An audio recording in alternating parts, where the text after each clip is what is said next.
Oh, Casey, it's the first actual nice day in No, it's Minnesota for a amazing. while.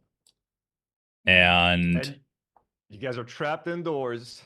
I was thinking about streaming outside, but I'm like, I need a second screen if I'm going to be doing this. It's a little too nice. I Too know. humid.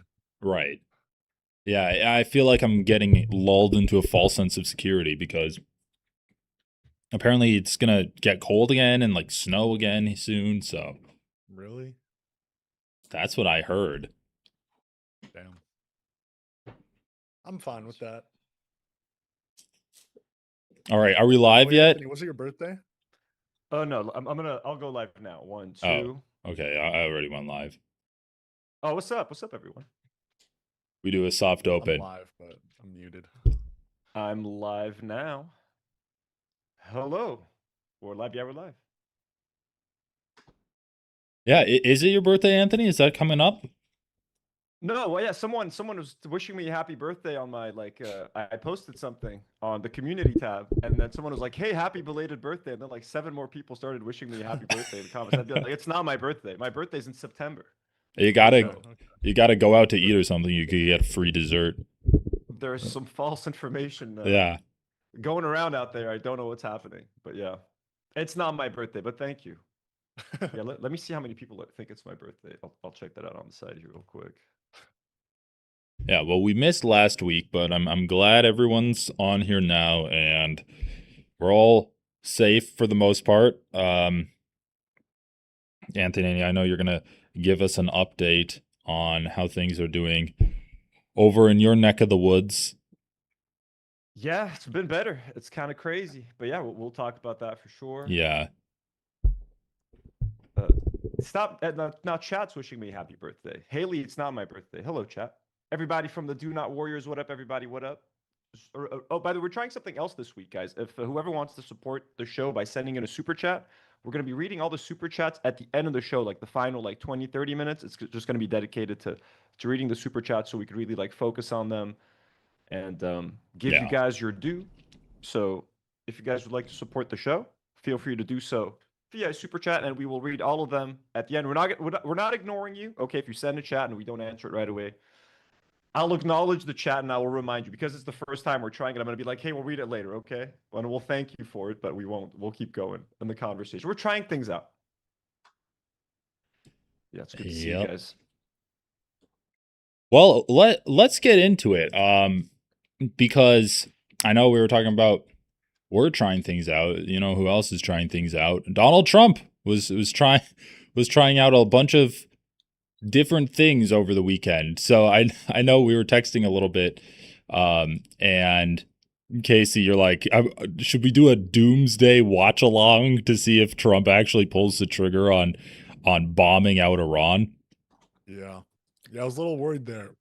Well, I wouldn't say I was worried, but I don't think it's something. I mean, Trump does this, he bluffs. He says his big piece, but there was potential for doomsday. Certainly. Yeah, that was kind of insane. That was an interest, and I think it the threat. Like I think as soon as I stopped streaming, I was streaming when someone told me that it was going to happen. Yeah, I think Casey was in the live chat, and then texted and was like, "I'm thinking of doing a live stream." That would have been super fun, but thankfully it ended up being we survived. Right, this thing's so annoying. I had this whole article unlocked, and now it's locked up again. So I guess Oh, we'll those skip this. bastards. Yeah, we'll fucking skip this because we're not gonna sign up for this right now, live could try on a on stream. Paywall blocker. Oh, what? Brat and Haley are wishing me a happy birthday in the chat, and they're paying us money to do so. Thank you, guys. Thank you. Thank you. I appreciate it. Yeah. Not my birthday. Not my birthday. Anyway, so last Sunday, we woke up on a great Easter, and we this has to be one of Trump's greatest tweets of all time. Right? Like I don't know. This feels just quintessential Trump. Like when you think about the crazy shit Trump says, this has to be up at the top.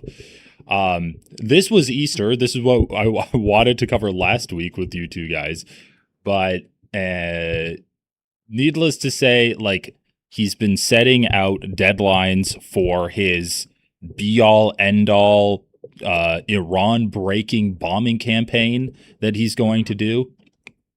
And he just keeps moving the deadline back and back. So so he wrote, Tuesday will be power plant day and bridge day all wrapped up in one in Iran. What I love about this tweet is that whenever any kind of media was covering this tweet, they'd always tone it down. So they'd either not talk about the war crimes, they'd not talk about the praise be to Allah. They'd just be like, he really wants them to open up the strait. Donald Trump's super serious about this. So I don't know if you guys have seen any kind of coverage of this tweet, but it's so funny how the media is incapable of just reading it off verbatim. Barely, but my favorite part is open the fucking strait, you crazy bastards. Like that part is just fucking hilarious. You got to try it. James, have you tried doing a Donald Trump impression? My Donald Trump impression, like, I don't know, it's not the worst. All right, I'll do it. You talk about it. You got to read the tweet and you got to do the Donald Trump. Tuesday will be power plant day and bridge day all wrapped up in one in Iran. There will be nothing like it. Open the fucking strait, you crazy bastards, or you'll be living in hell. Just watch. Praise be to Allah. President Donald J. Trump. Such a good fucking tweet. It's so good. This has to be a rule. We cannot read a Donald Trump tweet without whoever's reading it. You got to do the voice. No matter how good or bad, no matter how sore your throat is that day, it's got to be done. It's got to be done. Yeah, this is a insane fucking tweet. And I mean, the fact that, what's his name? Not the male Candace Owens. What's his name? The male Candace Owens? Alex Jones? No, not Alex Jones. Is he black? Less insane. No, he's white. Tucker? Tucker? Tucker Carlson. Okay, yeah. Tucker Carlson called him out in like a video like, that's not Christian. You can't go out there and insult Muslims. Oh, Marjorie Taylor Greene said the same thing. Damn, yeah. Like Marjorie Taylor Greene has kind of gone woke in many ways. Like, she's insane, she's unhinged, but like she's out there defending Lebanese kids now on Twitter, kids that haven't even been killed by Israel. She's out there like mourning their death. She's like, they killed this kid. People are like, actually, he's alive. So she had to correct her tweet.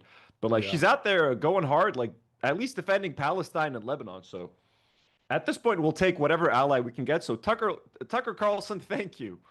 Thank you, sir. You despicable humans, all of you, but thank you for standing up for Lebanon, I guess. There's been a really interesting like divide between like the old MAGA and like the new MAGA, like with all those people Trump called out recently, Tucker, Marjorie Taylor Greene, right, Candace Owens, even Alex Jones, and it's very split between like, you know, anti-Israel people that are actually sort of not how would you say, like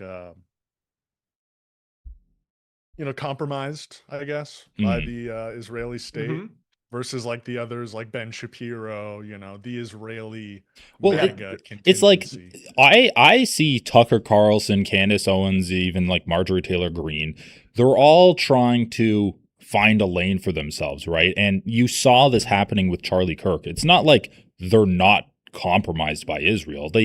They are. They just think that they can get more success by not suckling at Israel's teat. And you saw that happening with Charlie Kirk. Not to play into any conspiracy theories or anything, but Charlie Kirk started off doing the bidding of Israel, and then he's like, wow, I'm getting so sick of all these people that are giving me money, telling me what to say, and my audience doesn't like it. So it's like they're finding that their audiences don't like Israel's message. So, but it's not a good situation for them because the establishment, like the people that are in power right now, still do have that relationship with Israel hooked up.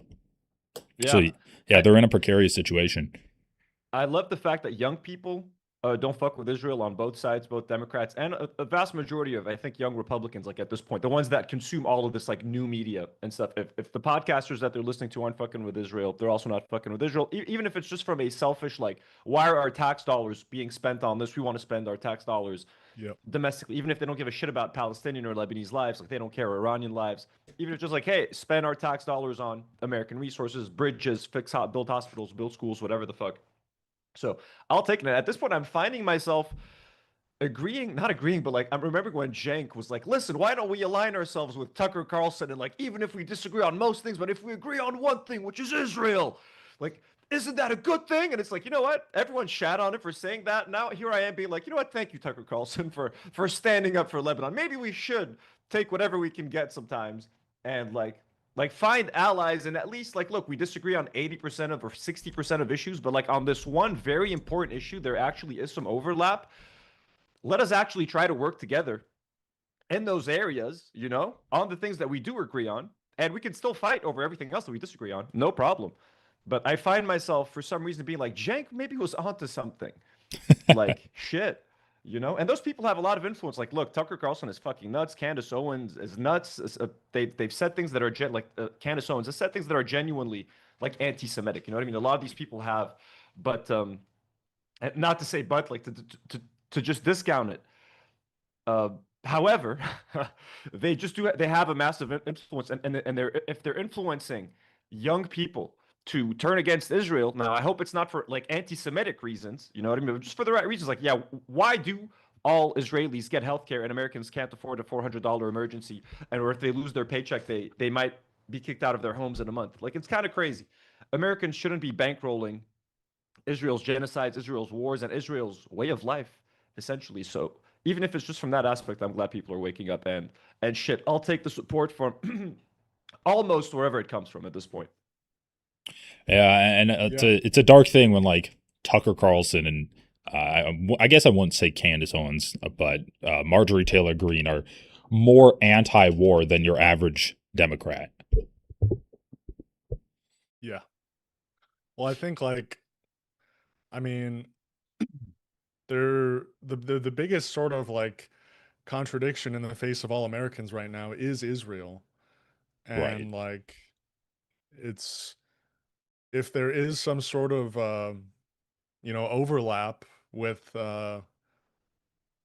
forming some sort of anti-Israel bloc, so to speak, like I don't think we should be afraid to, align with anyone who's sort of, it's not a blanket endorsement, but Yeah, within reason. yeah, to get something done, we can't keep infighting forever. And Like they're an yeah, existential threat. Like they're genuinely like an existential threat in the region. We've seen what just them being allowed to go uncontrolled, starting wars, genocide in Gaza, starting a massive war in Iran that is affecting everyone on earth right now. What they're doing in Lebanon, trying to claim land in South Lebanon, etc.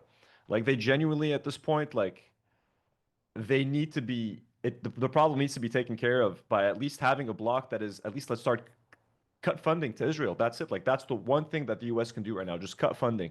It's Yeah. still like we have to wait for the next generation. I think there's like two generations of politicians down that we still have to like wait for. Like it's the younger people that I think are super anti-Israel. So it's gonna take like at least 15 years, I feel, for those people to start getting into power, start getting elected into office.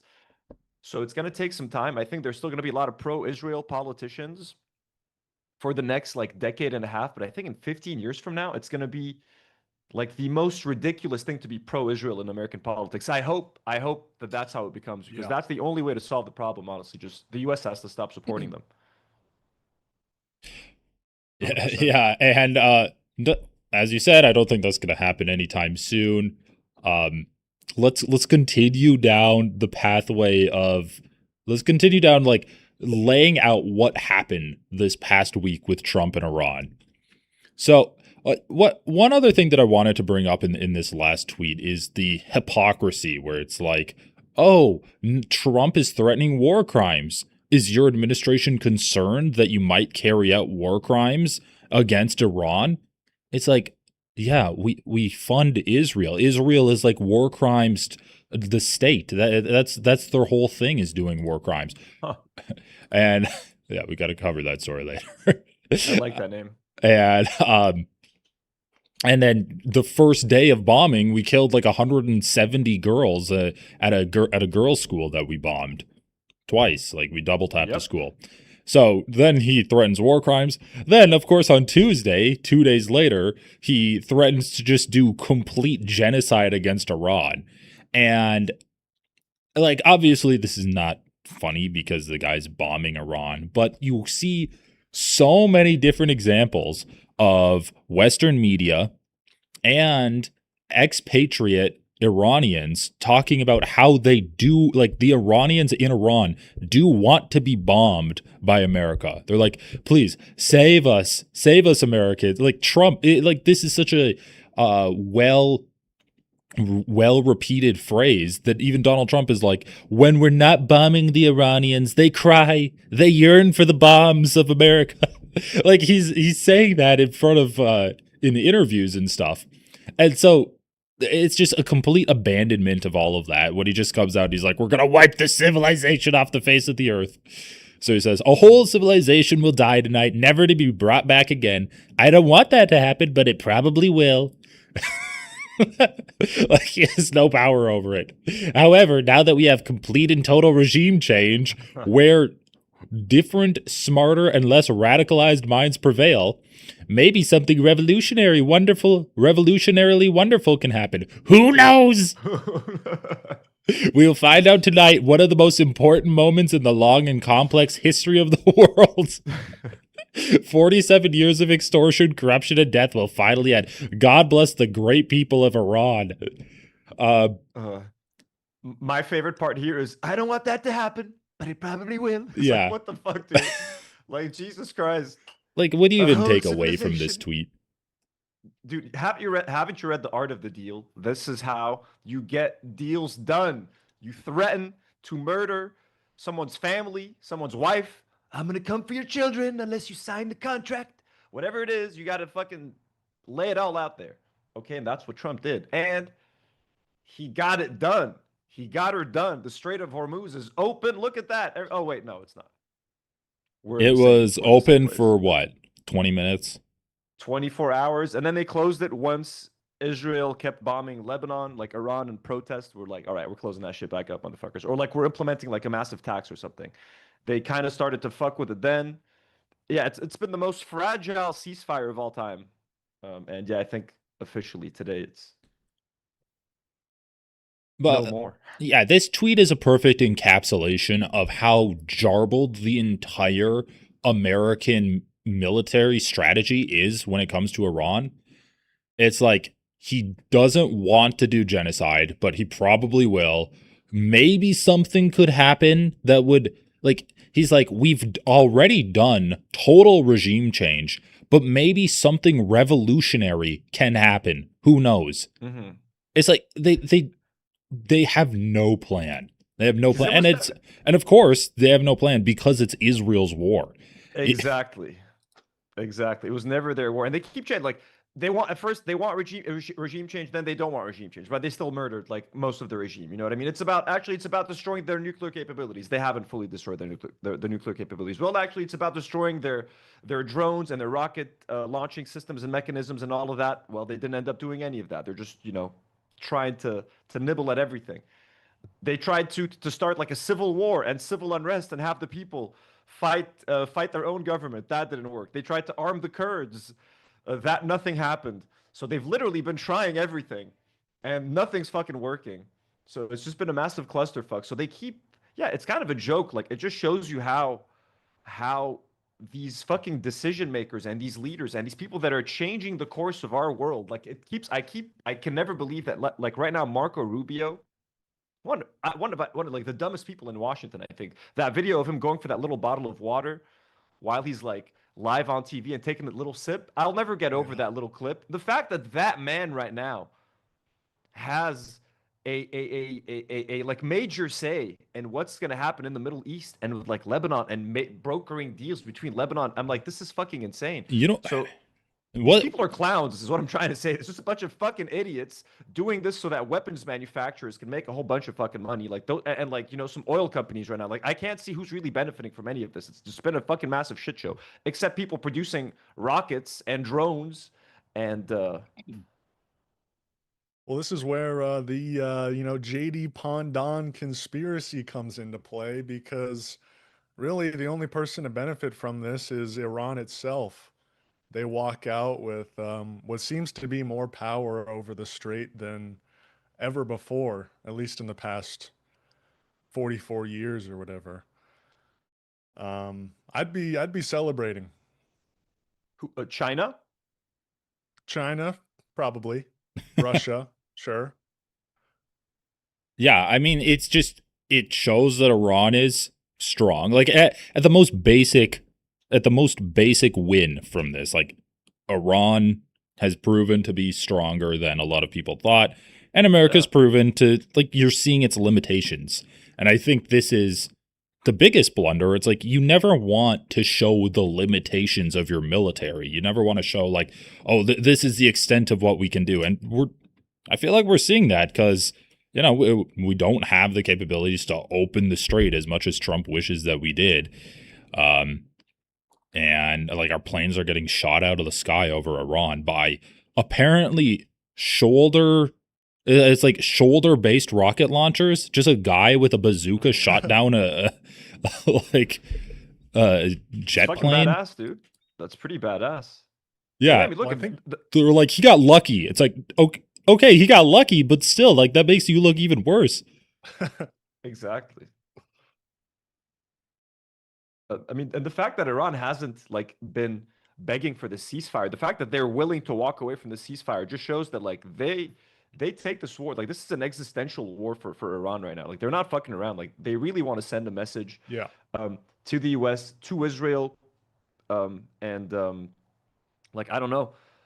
They've surprised a lot of people, and the fact that they roped in the GCC, Saudi Arabia, Dubai, all of these countries. The fact that they started like, I mean, I don't want any innocents to get hurt, obviously, but like the fact that they got all of these countries involved, and they're making sure that everyone is getting hurt, not in terms of like physically hurt, but like just they're hurting everyone's pockets. Like they've literally affected the global economy by closing the Strait of Hormuz. So they've used every single bit of leverage that they've had, and the U.S. and Israel have had no response. Like, sure, they're if you want to say who's causing more like physical damage, obviously you can't match American and Israeli firepower. So they're definitely killing more civilians. They're definitely like racking up the higher body count. If that's how you Yeah. want to count, I know Israelis count that as victory. That's how they look at winning. How many bodies have we piled up? Great. Um, but like in terms of like strategic winning, in terms of like moral victories, the U.S. and Israel are actually looking weaker every single day that this war goes on because it's like you're supposed to be these military superpowers that could like topple any government overnight, and here you are struggling to accomplish a single one of your fucking goals, and they're like flailing around and changing strategies on Twitter, and Trump is making threats of genocide, and we're going to do this, and we're going to do that. Meanwhile, everyone's paying more for oil around the world. And I mean, Iran is holding a lot of cards. So Hmm. it's just Yeah, I think Trump just got, overly confident after, the quote unquote successful mission into Venezuela because like that we didn't really, people were talking about it ahead of time, but the vast majority of the public didn't really see it coming. It just kind of happened. It was quote unquote successful, and now, Venezuela is corrupted to the United States. But it's not like I think Trump just saw that as a military success, comparable with something he could do to Iran. But like Mm, the big difference is that, Iran is like a thousands of years old civilization who is mhm. like intrinsically sees themselves separate from the West. Whereas like Venezuela, it was clear that it wasn't like this military might that brought it to the ground. It was just, um, they successfully infiltrated the government. Basically, they had people on their side, that, basically once they got Nicolas Maduro out of there, they were basically able to, get what they wanted. And clearly, it's a very different situation in Iran. And I think, hopefully, they see their limitations now. The way that the power structure in Iran is set up, like everyone has a successor like ready to go, and the successor has a successor ready to go, and they have systems and stuff like it works the same kind of like in Hezbollah and the resistance here in Lebanon. They're ready for any contingency. If someone dies, there's like 12 dudes lined up ready to replace them. So, at least that's to make sure that everything keeps running, and they try to like decentralize a lot of things, so like nothing really depends on just like one person necessarily. So if this like one person gets killed, it doesn't stop the mission, or it doesn't stop the operation. There's many leaders, many different departments, many different department heads. So they've worked their way around all of these assassinations because they know that's how Israel does its thing. They go around, like here in Lebanon at least, like they over the last 15 months of ceasefire, they murdered 500 people who they claim are all Hezbollah operatives, but like they killed 500 people. So Hezbollah has always been under threat. So I guess they've had to learn to operate, and especially after what just happened in 2024 and them Israel killing Hassan Nasrallah, they've had to adapt and change also how they communicate after the pager attack. So I'm sure there's been a lot of changes in how they operate, and trying to be maybe a little bit more analog, a little bit more discreet. Right. I also think there's just a difference. It's just a different it's a different circumstance for the reason that America and Israel are attacking Iran versus why America invaded Venezuela. Like, if America was encroaching on Venezuelan territory and was intent on dismantling the government of Venezuela and like breaking it up into different failed states, then you might have a more resistant populace and a more resistant government at large. But it's just like, okay, we want you to give beneficial and like under the table deals to American oil companies and just be more open to to working with Americans in the future, versus what Israel wants is to essentially just have Iran be destroyed, have it be a completely failed state. Its government is no longer resistant to Israel at all. And as a result, you can't just take out one person and make a couple of business deals and have it be good and go on with your day. So it's a completely different goal with the actions in Iran versus what we did in Venezuela. And also, Iran's much more resilient, and it's kind of been inoculated against American and Israeli aggression because it's had to deal with it for so long. Yeah, they're not so willing to like turn over backwards and be like, all right, will we accept our new overlords? Like, they fucking hate America and Israel. And they have their reasons to, you know what I mean? Like, they have their their reasons to. Okay, so we go from Easter Sunday to Tuesday, and we're going to do genocide. Then, when was this? April 7th? Was that on Tuesday too? It was like a few hours later, which just made it all fucking insane. I think it was right, yeah. This the genocide tweet was at 7:11, around there at least. This is 5:32, so like 10 hours later. So 10 hours later, based on conversations with Prime Minister Shehbaz Sharif and Field Marshal Asim Munir of Pakistan, and wherein they requested that I hold off the destructive force being sent tonight to Iran, and subject to the Islamic Republic of Iran agreeing to the complete, immediate, and safe opening of the Strait of Hormuz, I agree to suspend the bombing and attack of Iran for a period of 2 weeks. This will be a double-sided ceasefire. The reason for doing so is that we have already met and exceeded all military objectives and are very far along with a definitive agreement concerning long-term peace with Iran and peace in the Middle East. We received a 10-point proposal from Iran and believe it is a workable basis on which to negotiate. Almost all of the various points of past contention have been agreed to between the United States and Iran, but a 2-week period will allow the agreement to be finalized and consummated. On behalf of the United States of America as president and also representing the countries of the Middle East, he's representing the countries of the Middle East. It is an honor to have this long-term problem closed to resolution. Thank you for your attention to this matter. President Donald J. Trump. I refuse. I do not recognize Donald J. Trump as a representative of the Middle East. Yeah, does he represent Lebanon? You do not represent Lebanon, no, Mr. Trump. I'm sorry. Yeah, insane. Like the whiplash from like one tweet, like I'm gonna kill you all, to we've had great talks. there's gonna be peace. It's like, what the fuck is going on, man? It's very confusing. It's very confusing. Yeah. I don't think anyone took the threats of like an actual, nuclear war seriously. But I mean, some people are freaking out. There are some people that are freaking out. You know what I mean? And the longer that this war drags, I would say the higher the chances of perhaps nuclear weapons being used at some point. Like the longer it drags on, I don't see why you would assume the chances of nuclear weapons being used would go down. But I don't think it says like, I mean, people like Kyle Kalinske are like, they're gonna use nukes like every day on Twitter. He's like freaking out. I'm like, all right, just chill out, Kyle. Like, Yeah, I mean, I hope they don't use nukes. It seems like I don't know, I feel like if Iran can drag this out long enough into essentially it's just like a normalization where, okay, Strait of Hormuz, you got to pay tolls to get through the Strait of Hormuz. We'll be like, every few days there's like some rocket barrages between Israel and Iran.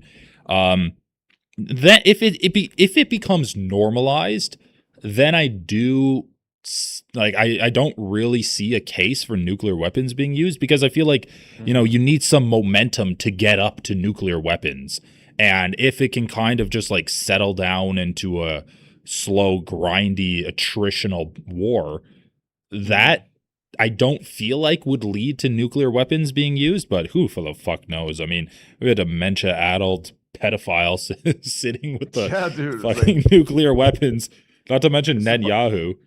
Yeah, dude, it's a bunch of fucking clowns, like genocidal freaks and pedophiles, like the worst of the worst. Like, like it's genuinely like a bunch of like convicts. I was gonna say like the Batman Rogues Gallery, but like they're not that bad. Like no one in Batman. I know. Like the Joker never ate a baby on a boat. Like like it's all just fucking insane. So I'm like, yeah. It's hard to imagine. Like, the Penguin wasn't on Epstein's island, so it's like I don't know how to compare. Like these people are fucking worse. The Penguin was like Musk, just on the outside looking in, wishing they could get invited, but too fucking weird. Just enjoying some raw fish, and that's it. It's well, now isn't the latest news that Trump said that the United States is gonna blockade ships going through the strait, and we're gonna close it ourselves? Well, yes, this is the thing. Okay, so I was looking for the actual interview of this, but I don't know if there's an actual interview or just a phone interview. So that was April 7th. That was like Tuesday evening. Wednesday morning, Trump is still in this like honeymoon period where he's like, Iran gave us a 10-point plan. It's great. It's going to be awesome.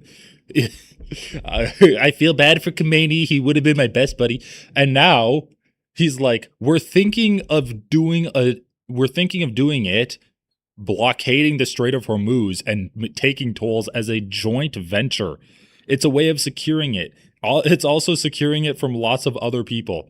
So Jonathan Karl, who works for ABC, he said, this morning I asked President Trump if he's okay with the Iranians charging a toll for all ships that go through the Strait of Hormuz, and he told me there may be a joint U.S.-Iran venture to charge tolls. It's a beautiful thing. It's a beautiful thing. I love it. Like a joint U.S.-Iran venture automatically, directly makes it sound like a business deal. Like it's a venture. There's going to be a food court. It's going to be beautiful. It's a beautiful thing.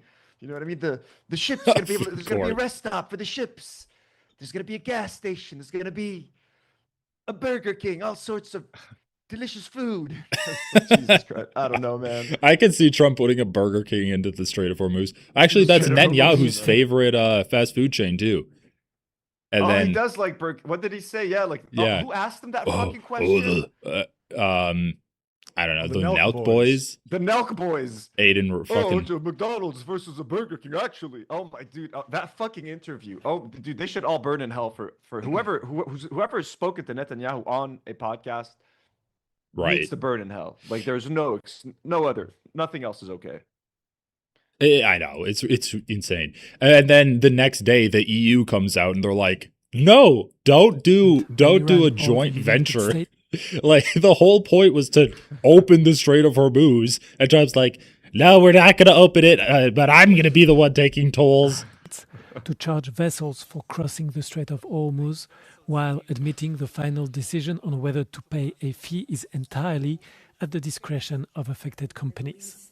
The straight line and the Strait of Hormuz, like any other maritime lane, is a public good for all humanity. Which means what? Which means that the navigation must be free. Again, freedom of navigation must be ensured. We can turn it in any way that you would appreciate, but again, the law is clear. Freedom of navigation is a public good and needs to be ensured. The pushback comes after US President Donald Trump stirred concern across Europe by suggesting a joint venture with Tehran to impose a pay-to-pass system on the waterway, which is vital for the transit of oil, gas and fertilizer supplies. On Thursday, confusion continued to reign over Hormuz, with traffic data showing that only a handful of ships had managed to sail through. An estimated 2,000 ships and 20,000 seafarers remain trapped in the Persian Gulf. Yeah, so pretty much the definition of if you can't beat them, join them, right? That's crazy. Isn't he going to block it now, though, completely? Like, last word is he's blocking. He wants to block the Strait because peace talks have like fallen through with Iran. Yeah. Well, this is the last update that I could find. So we had the 8th, he's gonna or I think it was like the 7th, he's gonna bomb him. The 8th, he's so happy about it and he wants to do a joint venture. The 9th, ceasefires kind of fall apart. Then the 10th, he's like, Iran better not be charging tolls. They better not be doing it without me. If you're going to charge a toll, it better be a joint venture. So literally a day after he proposed a joint venture to do tolls, he's like, oh, they can't be charging tolls. What does he say? There were reports that Iran is charging fees to tankers going through the Hormuz Strait. They better not be. And if they are, they better stop now. What's the point of this? Like, you're just chiding, you're like an old man just chiding a child that you have no control over. Under the tolling program, Iran said it will charge the cryptocurrency equivalent of $1 for each barrel of oil on board. The former commander of U.S. Central Command said earlier Thursday that some companies have reportedly paid $200 million per vessel. Great. Iran has a good reason to do this. Like, they're going to use that money to essentially like rebuild all of the damage that the U.S. and Israel have caused in their country, because they know they're not going to get reparations from anyone. So they're literally like, their plan was, we're going to charge so that we can help, so that we can rebuild everything that you fuckers have destroyed. Like, why does Trump want the money to recoup the price of like what, rockets? Like, what the fuck are you trying to get this for? Like, I get why Iran wants to do it. They've just been fucked over royally. They're getting bombed every single day for the past month and a half. So like, yeah, if they need to rebuild their country, the money's got to come from somewhere. Yeah, it's just so fucking funny. We're gonna do it together. Then when that doesn't happen, he's just like, well, you better not do it alone. I did want to talk a little bit about why the ceasefire broke, and I think this can segue into you bringing us some Lebanon updates, Anthony. But needless to say, we have two different scenarios going, or we have two different draws going on here. You have America's draw to like not, I don't know, and tank the global economy, and then you have Israel's draw to want to destroy Iran, and these are conflicting. And so as soon as the ceasefire happens, what does Israel do? It bombs Lebanon even more. Attacks have killed at least 2,020 people since the fighting began in March. Israel and the United States say the ceasefire between Tehran and Washington does not include the campaign in Lebanon, while Iran insists it does.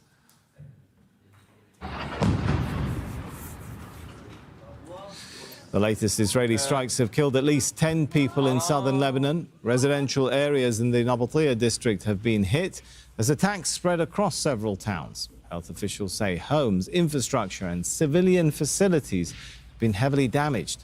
Rescue teams continue to assess the damage and search affected areas.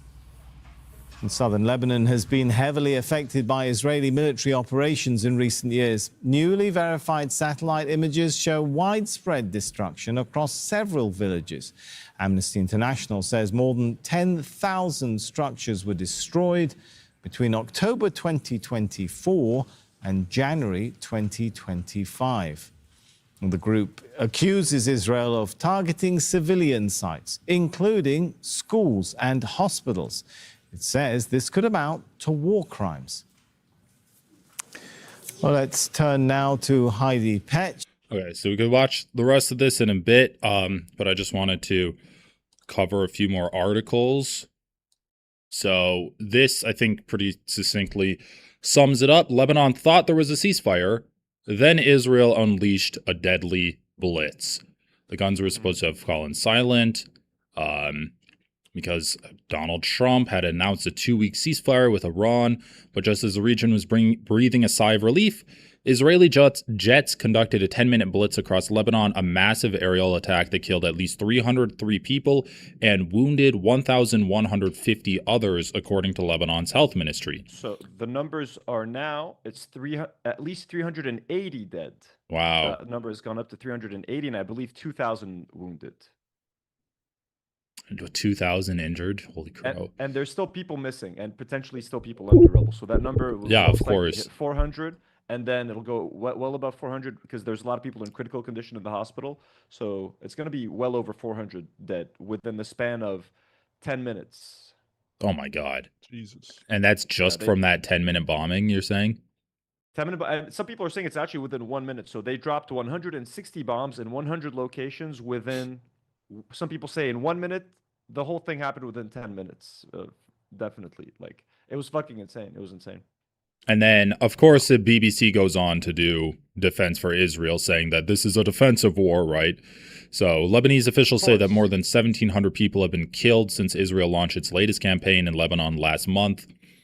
The war began with U.S. and Israeli strikes on Iran, prompting retaliation from Tehran against U.S. allies in the Gulf and from Iran's proxies. In response, Israel began striking Hezbollah and even ordered its troops to occupy large parts of Lebanon. I love this, right? They just bombed Iran, and then in response to the retaliations from Iran and its allies, they're like, well, I guess we'll just occupy large parts of Lebanon. That seems like a reasonable response to do. It's casual. Hey, they hit us, we take land. Isn't that what everyone does? And the title of this article is pretty hilarious. Lebanon thought there was a ceasefire. Right, Well, I know. according to the Pakistani prime minister, who was a part of the ceasefire deal, said that Lebanon was a part of the deal. Yeah, Quite it's so obvious. funny. It's like, oh, first of all, how would you even get this reporting? The people in Lebanon, like you're talking to the people in Lebanon, and they're just thinking that the entire world thought that Lebanon was part of this ceasefire because that's how it was reported. But then to be clear, none of us here, like the Lebanese people, no, because they were talking about a ceasefire and we were still getting bombed. So we were like, okay, let's wait and see. Because for us, like, we never get excited about those things. Ceasefires, all of that. We've been through it many times. So ceasefire, I'll believe it when I see it. All of us are kind of like that. So I was kind of assuming that whatever happens, Israel is just going to fucking ignore it because we've already had a ceasefire. We've had a ceasefire with Israel for the past 15 months. They committed 15,000 violations of the ceasefire and killed 500 people in between South Lebanon and Beirut. So that was during a ceasefire. So a ceasefire with Israel means absolutely fucking nothing. Like, that's the first thing. Like, it means nothing.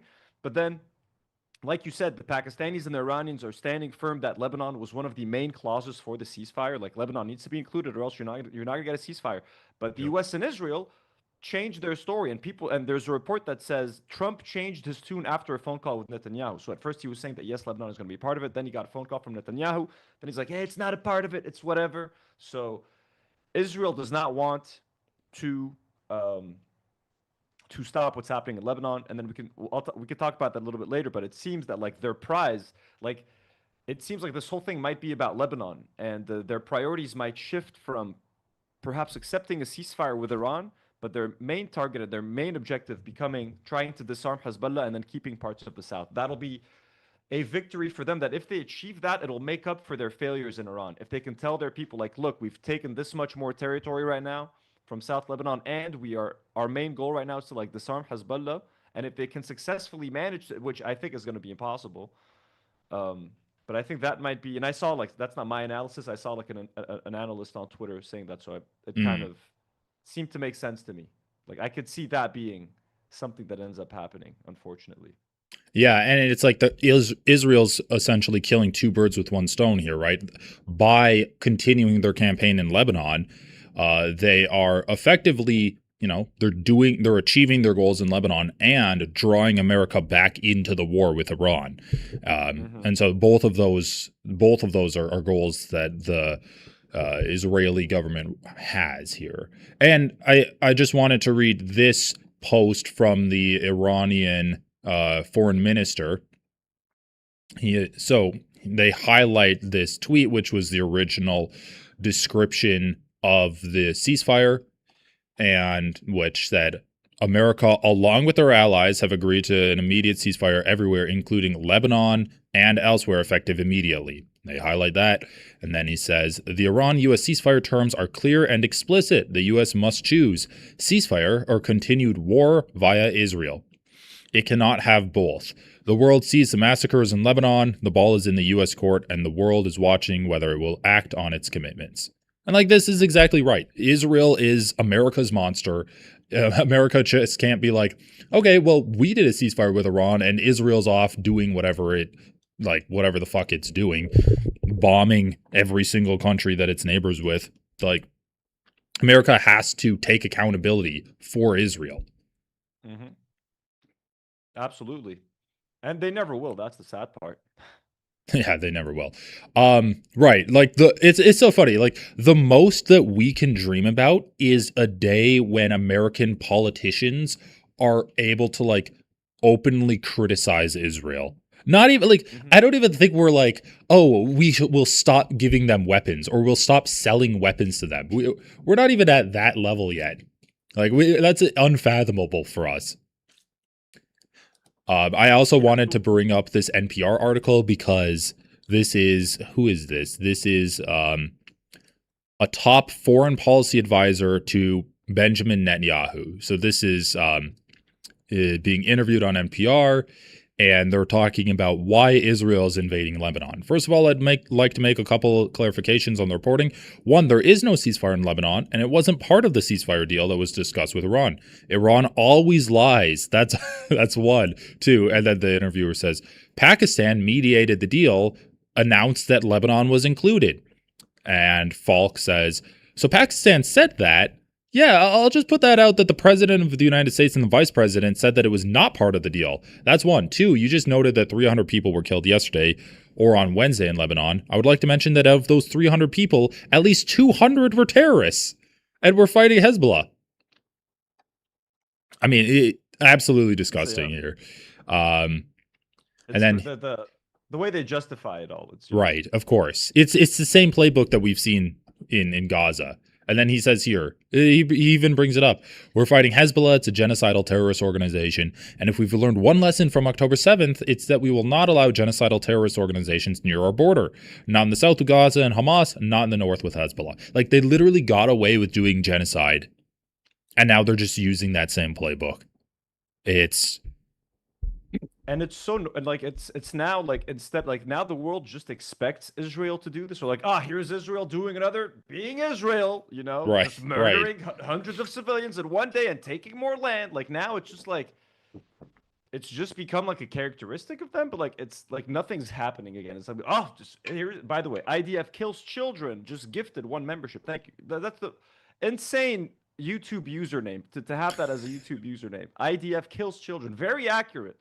Thank you for the gifter. Thank you.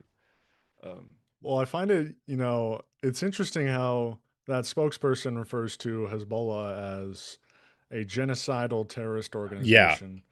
Yeah. Because that's the same, messaging that Ethan Klein has been using, especially in his content nuke. He was referring to, this era where a lot of Arab countries were, for many different reasons, they saw a lot of their Jewish population leave. He was referring to that as some sort of, genocide by the Arab countries. It seems to be all these genocide defenders that have all of a sudden taken up this term to, describe just normal people trying to fight for their freedom.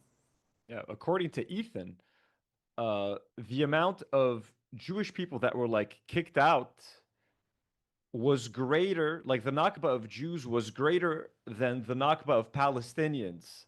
Yep. Yep. That's the real tragedy. It's like, And I don't know if I'm completely accurate here, but Lebanon so far, I believe like over 1 million have been displaced. one Yeah. point at least 1.2 million, which, by the way, thanks to you boys and you guys hopping in on the fundraiser, we've been able to get we're at $32,000. We're at over $32,000. That's great. $20,000 of that is going to go feed 1.2 some of those displaced people. It's going to be able to provide 10,000 meals. So thank you boys for being there and spending time with us on that fundraiser. I'll always appreciate you boys for that. Yeah, well, thank you for doing That's it. awesome.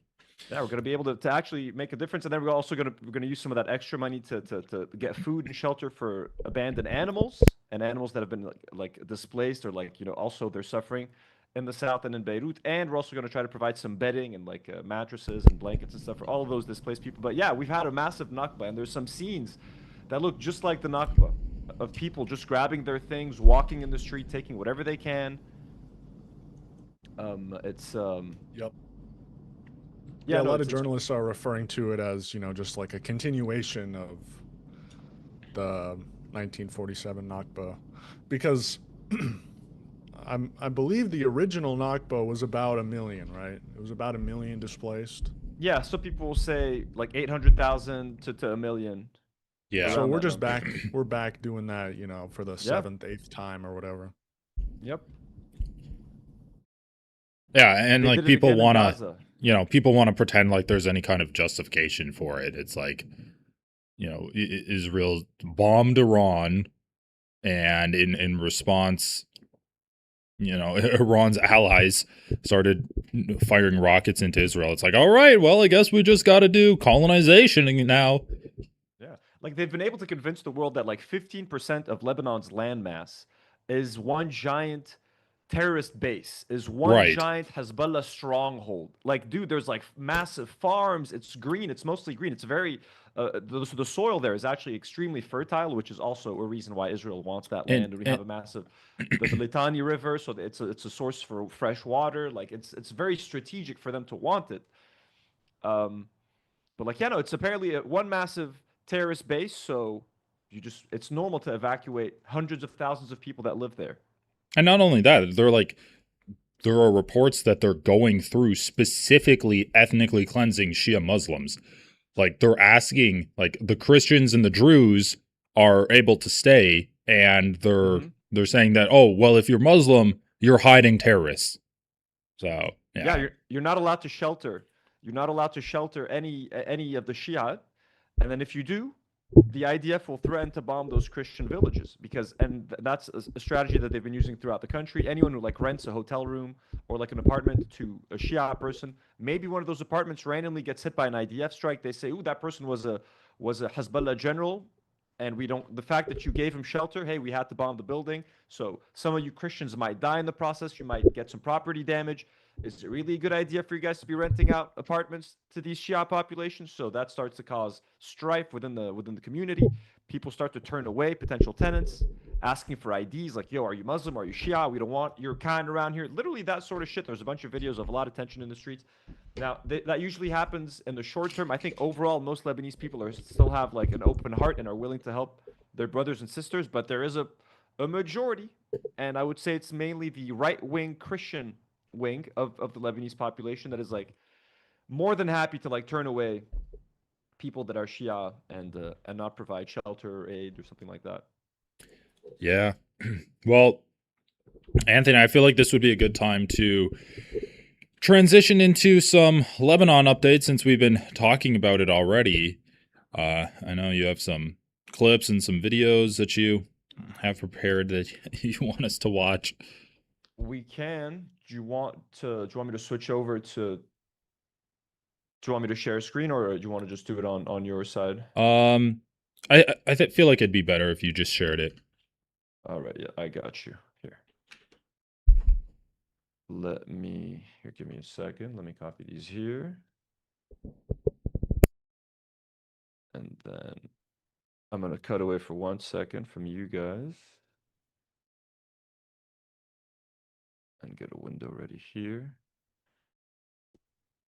You guys are going to see, we could still talk. The audience is just going to see some weird stuff. They're going to see my links getting open, basically. Where are my links? Oh, there they are.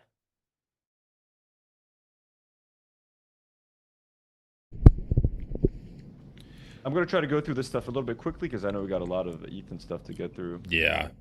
We got to look at a lawsuit, baby. Oh my God. Okay. We're going to be answering super chats at the end of the show, but we thank you for sending them in now. Yeah, by the way, I want to give a shout out to Brat. Yeah, Brat is going crazy right now. Yeah, Brat's going crazy. Haley D, Far Twain, and yeah, Brat's gone crazy here as well. So Brat, we're gonna shout you guys all out at the end again. But thank you to everybody who's sending in a super chat and supporting the show. We appreciate you guys. Okay, sorry guys, let me cut this out. Back to Zoom. Okay, who's ready for some fun updates about Lebanon? Shall we? So this is just a random update that happened today, and I just kind of wanted to talk about it because it's just a potential sign of things to come. Apple Maps has removed every single town name from its maps. And at first I saw it on Twitter. I'm like, this can't be real. I opened my own Apple Maps because I have an iPhone. And sure enough, when you look at Lebanon, you guys can check this out. If anyone has an iPhone right now, pick up your iPhone, go to Apple Maps, go to Lebanon, and then zoom in on the country of Lebanon. You're not going to find any towns. They've removed every single town name. That's so crazy.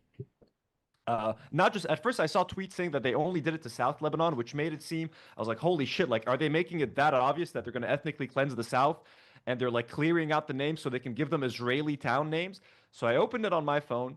The whole country, they've removed every single town name from every country, but it's still fucking weird because if you just look down at Israel, all of their towns have names. You look to the right at Syria, all of their towns have names. They've completely cleared out the map for Lebanon. So is that sort of like a preemptive move because like Apple is in cahoots with the American government and the state of Israel, and they know that Israel is planning to rename some streets, rename some little settlements over there. What's happening? The timing is just very weird. I'm not trying to be conspiratorial, but this is just fucking strange for an entire country to have all of its towns just completely deleted and erased. I don't know when it happened exactly. So this is a tweet from Mel saying, I literally had to go see this for myself. We all did it. I think every single Lebanese person who saw that tweet was like, wait a second. Like, is this fucking real? So Mel says, I had to go see this for myself. Sure enough, Apple Maps has removed almost every town in Lebanon from the map while keeping every podunk town in Israel and Syria clearly marked. So like, yeah, that's what it looks like. That's so insane. Which is kind of crazy. Wow. And here's the implication. I think this is a pretty interesting video. That mostly all of the cities and towns in southern You guys can hear me okay? Yeah. Yeah. Lebanon has anybody else noticed on Instagram maps that mostly all of the cities and towns in southern Lebanon have just disappeared? Yeah, and just correct her, it's all of Lebanon, not just southern Lebanon. The ones in occupied Palestine are still there, but Lebanon now looks like a land without a people without a land. So I thought, okay, maybe I just need to zoom in. But as I'm zooming in, I'm still not seeing any labels on the Lebanese side, whereas on the occupied Palestine, there's a lot of small settlements that have names on them. And even in more densely populated areas, you see a lot of roads on the Lebanese side. There's still no label for a town. And skipping over here, I couldn't figure out the name of the city until I saw... Yeah, people in the live chat are checking it for themselves. I wouldn't lie to you guys, of course. I do want you guys to check just to see how fucked it is. But yeah, it's fucking crazy. It's nuts. Yeah, and yeah, Jess, I agree. This is manufacturing consent, essentially. The college. But the entire city is not labeled. So I cross-referenced this with other maps. This is the Google map that they maintained all the names of the Lebanese cities. And this one is from Apple Maps on the iPhone. This one didn't have any of the Lebanese cities on there. And I don't find it a coincidence that this is happening at a time where Israeli government officials are demanding that they annex territory all the way up to the Litani River. And Israeli settlers are already... So you see this blue line right here? This is like the Litani River here in Lebanon. Like this is a massive chunk of our country right here. Like this is like 15% of our landmass and this whole part of they're not going to take all of that. I doubt they're going to be able to take all of that, and they're going to have to fight to keep it, but it's putting out nuts. maps that are renaming Lebanese cities with Hebrew ones. And the reason why this is so significant is because everybody has seen this song and dance before. I need to take a look at this map really quick. You see all the red dots on here? These were all Palestinian villages that were cleared out during the 1948 Nakba. Names of over 500 villages and cities just wiped off the map. So that way Israelis today could keep up with the disgusting lie that they have sole proprietorship of this land. Pushing dehumanizing rhetoric about Palestinians by removing their physical and their cultural presence in this territory. So when I see this, I don't see it as an accident. Yeah, Tony Gomez says I wasn't that. Yeah, no, I know you're not. I want you. I'm glad you checked it, Tony. I'm glad you went Yeah. the extra mile. That I want you guys to see it for yourselves, because like us talking about it is not enough, and that's a fun little thing that you can all, like, most of us have iPhones. Everyone's got Apple Maps. It's just like quick way to see how propaganda works in real time as well. And this is like I've never seen anything like this done before, honestly. This is a quick update on the attack. Now, I hate the name. I don't like giving massacres and stuff like catchy names. Like now they're calling the attack that happened on April 8th Black Wednesday. Right. I don't It's want. like, I'm is not this gonna Game call of it. Thrones, the Red Wedding? Yeah.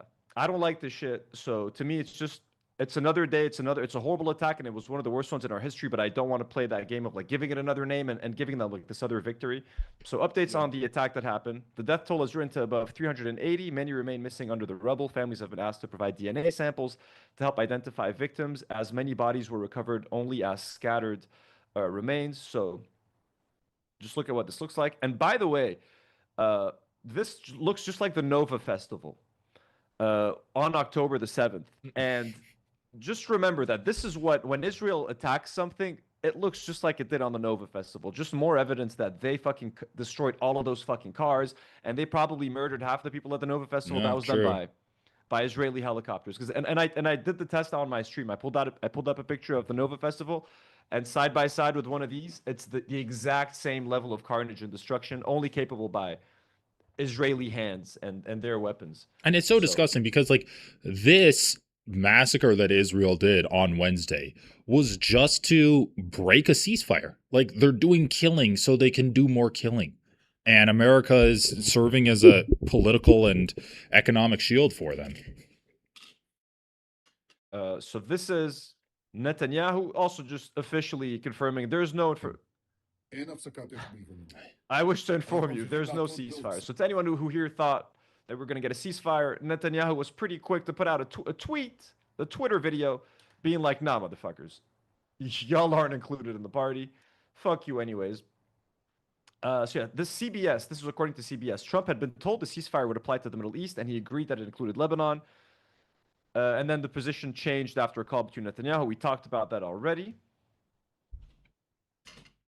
So this is what's happening now. So currently, so this happened a few days ago. So Netanyahu put out this tweet saying, in light of Lebanon's repeated requests to open direct negotiations with Israel, I instructed yesterday to begin direct negotiations with Lebanon as soon as possible.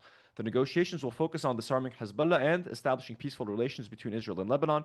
Israel appreciates the Lebanese Prime Minister's call today to demilitarize Beirut. So I think you guys know, but like the Lebanese government is essentially also opposed to Hezbollah, and our president and prime minister were essentially kind of appointed by the U.S.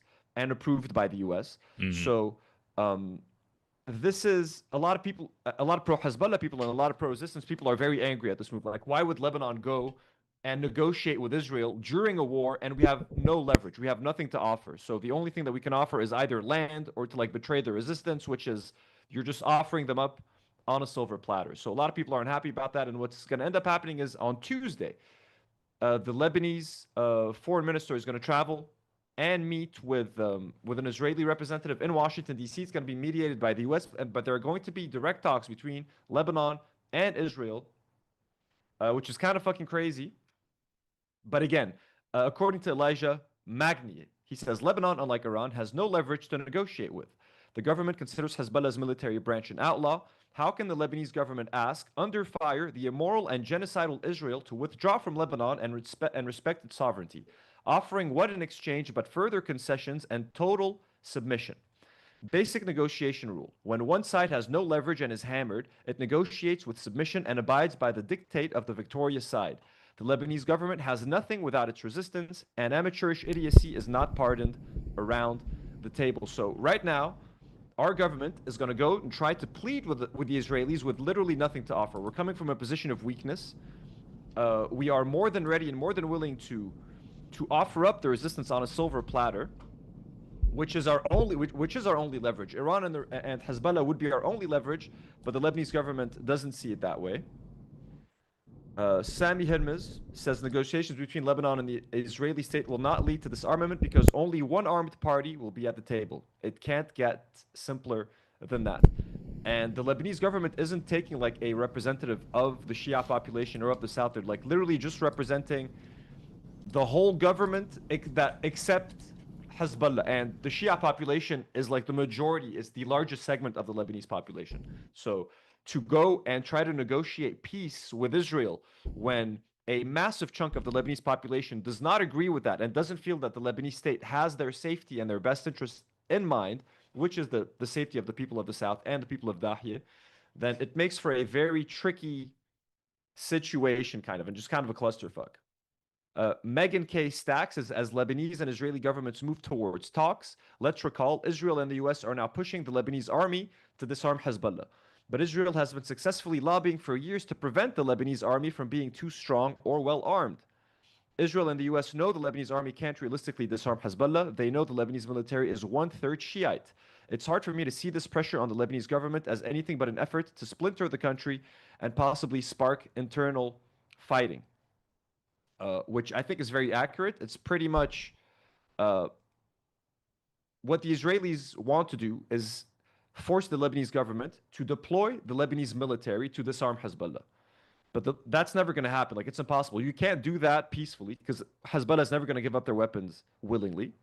So that means the Lebanese military has to fight them and take their weapons away. That, for one, it's complicated because Hezbollah is more well equipped and more powerful than the Lebanese military. Also, a third of the Lebanese military are Shia. So they don't want to sit there and fight their Shia brothers and sisters and like have to kill them. So this is just going to cause a lot of tension. It's going to pit one massive side of the country against another side of the country. The side that wants Hezbollah to be disarmed versus the side that says, but if Hezbollah is disarmed, then our country is less safe and the South is less safe and the South is left exposed. Right. So it's just another way for the US and Israel to weaken Lebanon, to splinter Lebanon, which ultimately makes it easier for them to take in however way they see fit. So that's kind of what we're dealing with now, which is kind of stressful. Now, some analysis says that what might happen after this, or what the Lebanese government is pushing for, like that's how little we have to leverage. What we're pushing for is a return to the status quo of 2024. So the ceasefire that we've had since 2024, which is like, hey, like, you know, just don't bomb us and like we'll try to get Hezbollah behind the Litani River, etc. That's the ceasefire that Israel has violated 15,000 times. They want to go back to that. Essentially, like, yo, if you guys want to bomb South Lebanon, you want to bomb your Hezbollah targets, go ahead, do it. Just leave the rest of us out of it. That is what the Lebanese government is essentially going to be begging for. And obviously the Israelis are not going to accept. They're going to be like, yeah, okay, we'll do that, but we're also going to take this much land and we're going to do this. And they're going to get so many concessions out of us that it's pretty sad. And yeah, I mean, that's pretty. Also, white phosphorus was seen used in the town of Al Tairi. That was last night, which is a war crime. Here you go, some white phosphorus. And it's not the first time they use white phosphorus in Lebanon or in Palestine.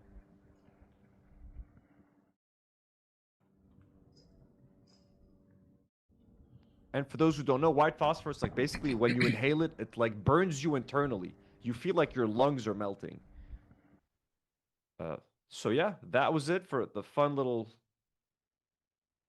Lebanon updates. Yeah, a fun little segment that ends in war crimes. I guess the entire thing is war crimes, but there are some war crimes worse than others. Yeah, that's where we're at now. Where Lebanon is at right now is that Lebanese representatives are going to go to the U.S. on Tuesday, directly negotiate with Israel. They're coming from a place of weakness. We got nothing, no leverage, and they're going to try to offer up as much as they can to get Israel to get off our backs. And that's what's happening right now, essentially, here. Yeah, that's the latest update, I would say. So it's a wait and see game. What's going to happen? How much are they going to have to give up? Are we giving up any land? Obviously, what is Hezbollah going to react? What is their reaction going to be? Because you have the government that is negotiating, but without Hezbollah there to like participate. So, yeah. Yeah. I don't know, because you're right. Like, it does seem like Israel's goal with these negotiations is to just further destabilize Lebanon. And we know that they do this, where they prop up certain factions within a country to resist against other factions. And they just, I mean, it's very satanic if you think about it. Like, if you think about the idea of Satan as being like degrading humanity and sowing discord and chaos, like that's what Israel does. That's their game plan. So this is directly in line with what they've been doing in Palestine, where they're funding militia groups to fight against Here in Lebanon too. Yeah. They used to fund and they used to support Lebanese militias. They worked with the Lebanese forces, the Kataib forces, the Southern Liberation Army. I think that was the SLA. I think that was their name. Where they used to control like this massive prison called, I think, Khiam prison, and there was like this whole the butcher of like there's this whole. They've done this before, so they've propped up militias before and Lebanese factions and tried to pin them against each other. And it was also now when they were propping up the Lebanese Christians, it was more to fight the PLO and the Palestinian presence that was here in Lebanon. So yeah, it doesn't seem like there's really going to be any end to this, because we've had Israel been doing colonization and ethnic cleansing since their entire existence. And they've just been more and more empowered. Like, we had a president for 4 years that let them do whatever they wanted with like the most minor of restrictions. Like, okay, open terrorism in the West Bank, we're going to put sanctions on them. That was too far for Israel. And now they've got a president who they have blackmail on. Funnily enough, we were talking about Tucker Carlson. He recently put out a news article talking about how Israel has blackmailed American presidents in the past, and that he's like, and we don't know if they have blackmail on Trump, but like, yeah. If there's any president that has like the most blackmail, it's Trump. Like, I can't wait till that shit leaks one day, and I mean, a lot of it already has. Yeah, I could wait for seeing some of those images or hearing some of those stories. I don't know if I need to hear that immediately, but I see what you're saying. Chris, thank you for the dono. We talked about it. We talked about the Apple Map stuff. It's absurd. It's crazy. It's crazy. Fuck Apple, man. I own an iPhone and I own a MacBook Air. Like, it's like, you know what I mean? Like, it's these, and it's not like if I buy this is a PC right now, but like I'm sure like Nvidia and fucking Intel, they've all done horrible things, and like it's not like they're any better. But it's like, right. I need an ethical Arab company that makes phones and laptops. Can we get some of that? Can we get some Arab technology in the house, non-Zionist? Like, Jesus fucking Christ, man. Some Huawei, some Chinese. Some Huawei, yeah. Huawei still works in Lebanon. We can still use Huawei phones here. Oh, there you go. Cool. Yeah, they didn't get banned here. That shit was always fire here. Yeah, back to Huawei, man. Well, I don't really have I don't have a lot of hope that America is going to do the right thing. So honestly, like, if Iran holding the Strait of Hormuz hostage is going to force Donald Trump to come to the negotiation table, which it seems like it is, I'm all for it. Oh yeah, seems like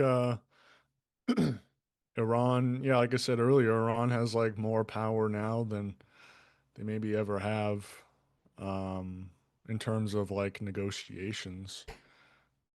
So Iran has more aura than they've ever had too. Oh my God. Like, have you guys been watching those Lego Iran videos? Yeah. We watched one here, right? I think you showed me the first one. Yeah, they've been pumping them out though.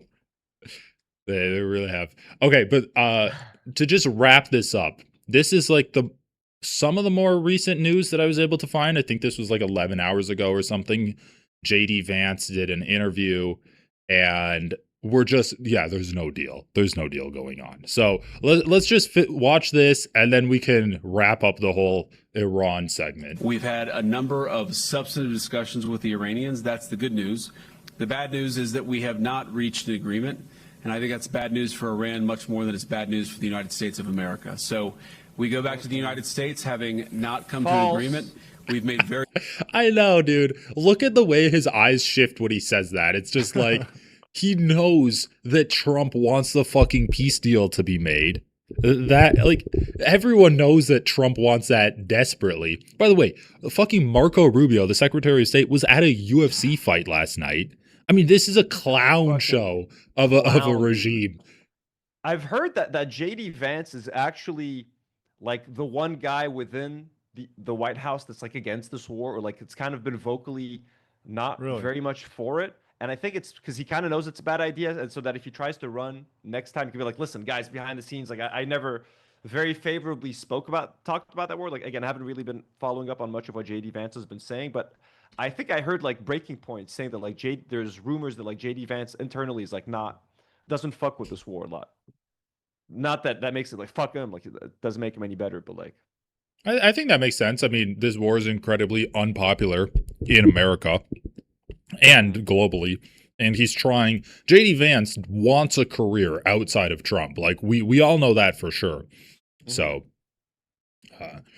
even though he is, supposedly taken under the wing of Christian fundamentalism, he might be the type of Christian fundamentalist that wants Israel to deal with shit in the Middle East and not have America do it. Which, honestly, like, that's the point of having Israel, right? Israel does our dirty work in the Middle East. I want as someone who formerly worked in reality TV, I want a JD Vance reality TV show where he tries to convert his wife to Christianity. Then he say that, like, you know what, like we're on our different paths, but like maybe one day I hope she becomes Christian. I want to see that on a reality TV show. I want to see raising his Indian kids and struggling with the fact that all of his supporters are racist as fuck and hate his wife and kids. And he asks, like, how does he justify it? How does he talk to them? What does he tell his wife at home? How do they have these conversations? Does his wife love him? Does she hate him?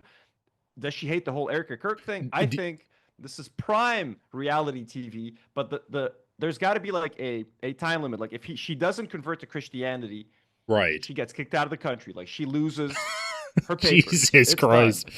Do you think that he's reporting on the Pakistan peace talks because Trump's like, you have an Indian wife, they're all the same. Go JD, you can negotiate with Pakistan. Isn't your wife Pakistani or something? Just yeah. just okay. Yeah, definitely. All these browns. Right. All these brown people, they look the same to me. Sorry, that was a horrible impression. Right. Horrible. Okay, so we're back where we were a month and a half ago when this started. But don't worry, it's worse for Iran than it is for us. Trust us, because JD's on the case. More than it's bad news for the United States of America. So we go back to the United States having not come to an agreement. We've made very clear what our red lines are, what things we're willing to accommodate them on, and what things we're not willing to accommodate them on. Just keep in mind that Trump said like the 10-point peace plan that Iran gave them was a good starting point to negotiate with. And now they're like, oh yeah, we can't come up with a deal at all. And of course we know that like it's Lebanon, or it's Israel attacking Lebanon, which is the issue. And we've made that as clear as we possibly could. And they have chosen not to accept our terms. Questions? Sir, Nick Robertson from CNN. Precisely what have they rejected here? Can you help us understand it a little bit? Well, I won't go into all the details because I don't want to negotiate in public after we negotiated for 21 hours in private. But the simple fact is that we need to see an affirmative commitment that they will not seek a nuclear weapon, and they will not seek the tools that would enable them to quickly achieve a nuclear weapon. That is the core goal of the President of the United States, and that's what we've tried to achieve through these negotiations. Again, their nuclear program, such as it is, the enrichment facilities that they had before, they've been destroyed. But the simple question is, do we see a fundamental commitment of will for the Iranians not to develop a nuclear weapon, not just now, not just 2 years from now, but for the long term? We haven't seen that yet. We hope that we will. We've had a number of... Okay. So something I read on Twitter, I didn't save the tweet, but like someone said that like basically what the U.S. tried to offer was they tried to get all of their objectives that they couldn't get through the war. They're trying to get them via negotiations, which is like, of course not. Like you need to completely disarm your denuclearization, whatever the fuck. Like they're like, we're not gonna agree to that. So apparently they went in like thinking like they were still holding all the cards, that they're still at an advantage. It's like, yeah, no, it's not gonna work like that. So Iran is like more. By the way, Jim, thank you so much for the 5 gifted subs. Very generous, very kind. We love you. Shout out to Jim. Shout out to Jim. Yeah, I don't know, man. And you could tell, like, he looks or he looks like tired and like let down, kind of. You could kind of tell, like, JD Vance is a little bit like, I don't know. He seems less smug than he usually is. He looks a bit humbled as well, because I think they were going in there expecting, like, of course they're gonna fucking want a ceasefire and negotiate. And the fact that, like, they're not bending the knee, they're not used to that shit. They're used to countries just bending the knee, being like, all right, just we don't want any more of this.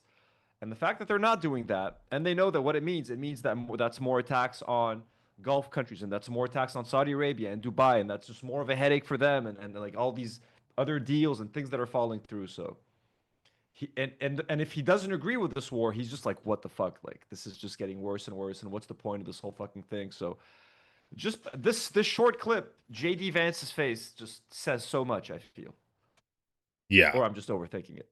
Well, his face usually looks pretty sad, defeated, kind of deflated a little bit. That's just kind of his normal face. I feel like he's got some smugness, or maybe like his attitude that he was kind of lacking now. I don't know. I agree. Checking the chat real quick. All right. What should we do for topic number 3? Are we going to get into this Ethan Klein lawsuit here? Let's do it. Let's give the people what they want, Now, what they came here for. Do we have an actual filing that we can read over? Do we have one of those? Is that in the link is in the doc. Okay. Oh, here it is. I see it.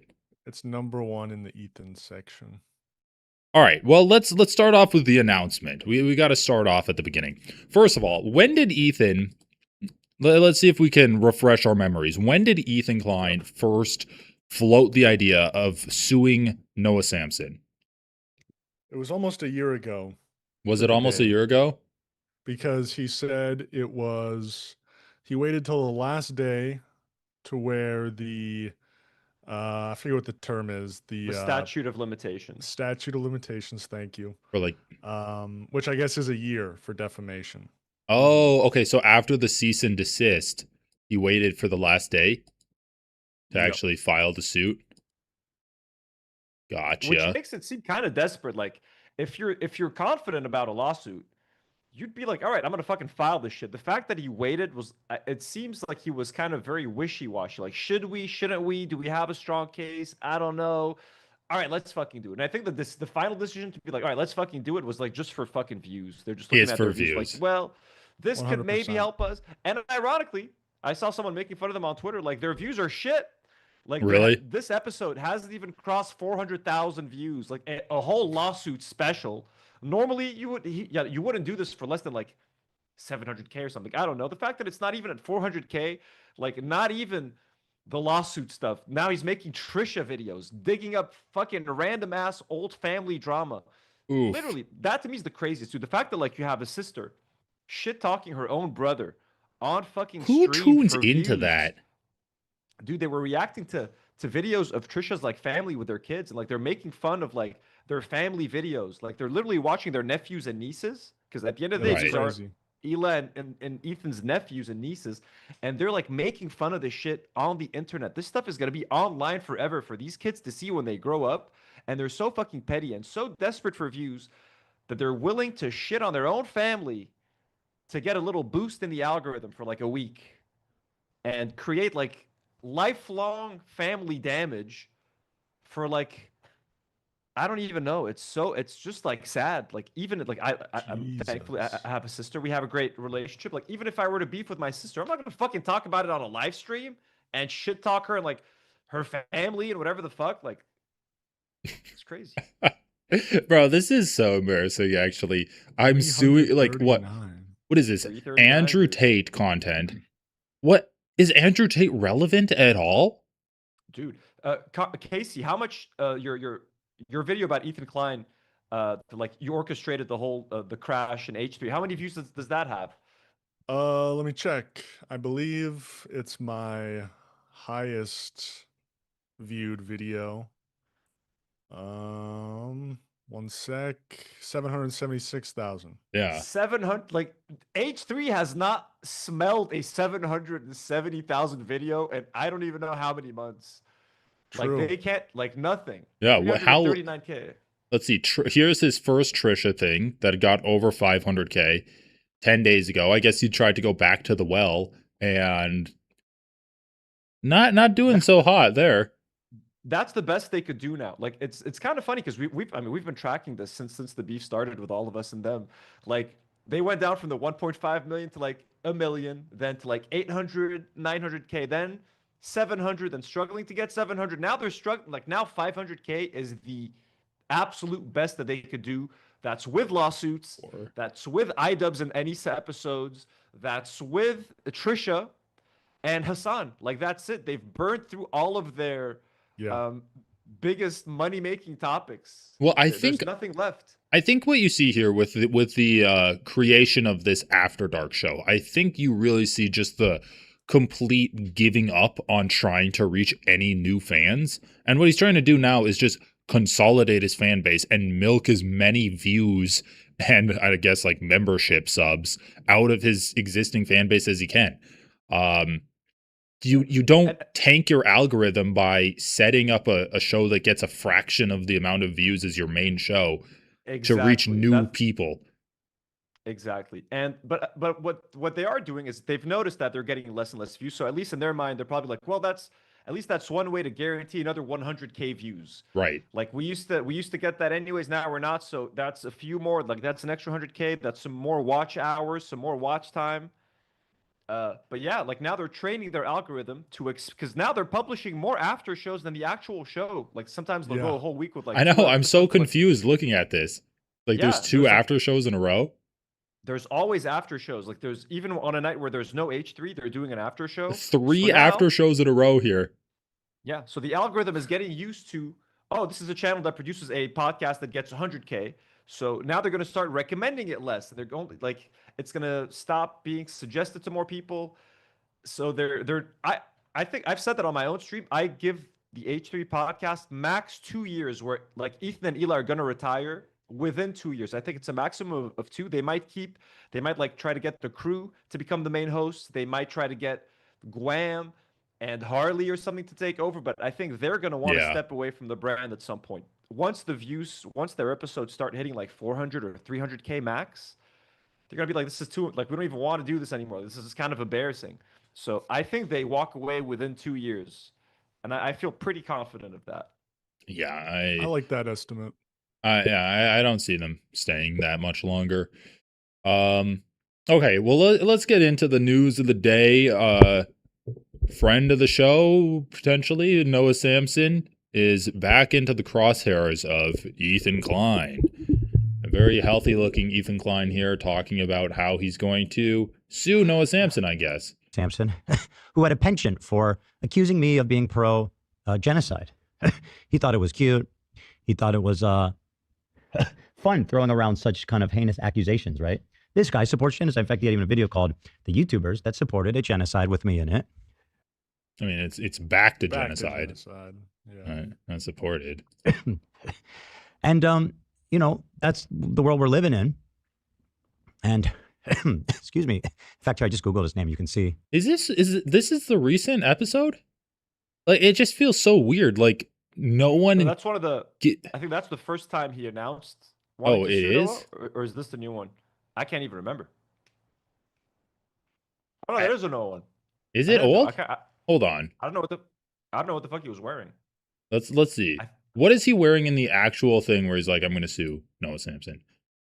It's like a generic. I think it's the same one. So it is. It is the recent one. Yeah, it is. I'm so confused. Sorry. I'm just so confused on why he's talking about this now. Like, no one cares.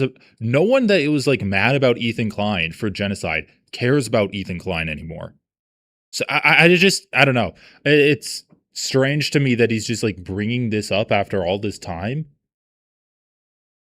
I think he genuinely thought it was going to give him the pop that the Denim's lawsuit announcement like kind of gave. Yeah. But that one was like 3-in-1. He was suing 3 people. And it was like it translated into broader YouTube drama over reactions and stuff, and people were able to take sides. No one cares about this. Like, everyone understands that Ethan Klein is a Zionist, even his supporters. Yeah. And the other lawsuit happened closer to when the alleged crime happened. Like they reacted to his video. He didn't wait like a full year to sue them. He did it a few months later. It was still kind of relevant. It was still something. Like he literally waited till the last fucking day. Most people don't even remember that Noah Samson did a video about Ethan or something. Like it's Yeah. But I think it's genuinely, it's probably a desperate thing for views. He's like the whole lawsuit saga will give us a lot of content for the next year or whatever. You know what I mean? The deposition, we had to go do mediation, we had to do this and that. He'll do he'll build the whole fucking show around that. And his fans are gonna eat it up. I mean, yeah, and he is just probably petty. Like part of it is being like, I don't want to let this go. I want to bully this guy and like get him in some financial trouble or something. So yeah, that's definitely also a part of it. Things you could say about someone, you know. Well, we filed it, beating the statute by about 1 day. Now, most of the time, people see these immediately, but we were under the radar. We filed it in Orange County, I believe, which is not trolled by media and press. So it went under the radar. Nobody even saw, until now, in fact, nobody knew that I was even suing Noah Samson. Well, he knew since a couple of days ago, since he was served. But he's the only one. And it's important for me to know, to the three women, that it's not personal, right? I sue those who deserve it, who require accountability. And it was a terrible coincidence, a terrible one, that the three people I sued for copyright infringement were women. Terrible, right? And I'm just happy that I've had the opportunity to rectify that, to set the record straight now, to sue a straight white man. And I think nobody should be more relieved for that, to have that set straight, other than Noah Samson himself, who's a woke, legendary king. And now he can rest easy at night knowing that Ethan Klein doesn't hate women. He just hates dude, how losers. Notice how silent everyone is. Imagine just having to sit there, listen to your fucking psychotic boss gloat about fucking suing someone. Like that is just how uncomfortable it is for everyone on that fucking set. It just fucking sucks, man. I don't know. It's just so fucking funny. Like who could still watch this and enjoy it? Like it's not even fun. Like even if you are some kind of weird person that enjoys like lawsuit content and like ruining someone financially, no one else is enjoying this but him. It's just one guy talking to like a group of 10 people in there. Other than Hila and maybe Tom, no one else gives a shit. Yeah. Well, a couple things, like, I believe Noah Samson was involved with the Creators for Palestine back in the day. Mm. And I'm pretty sure Olivia was also a part of that, which is an interesting crossover. Okay.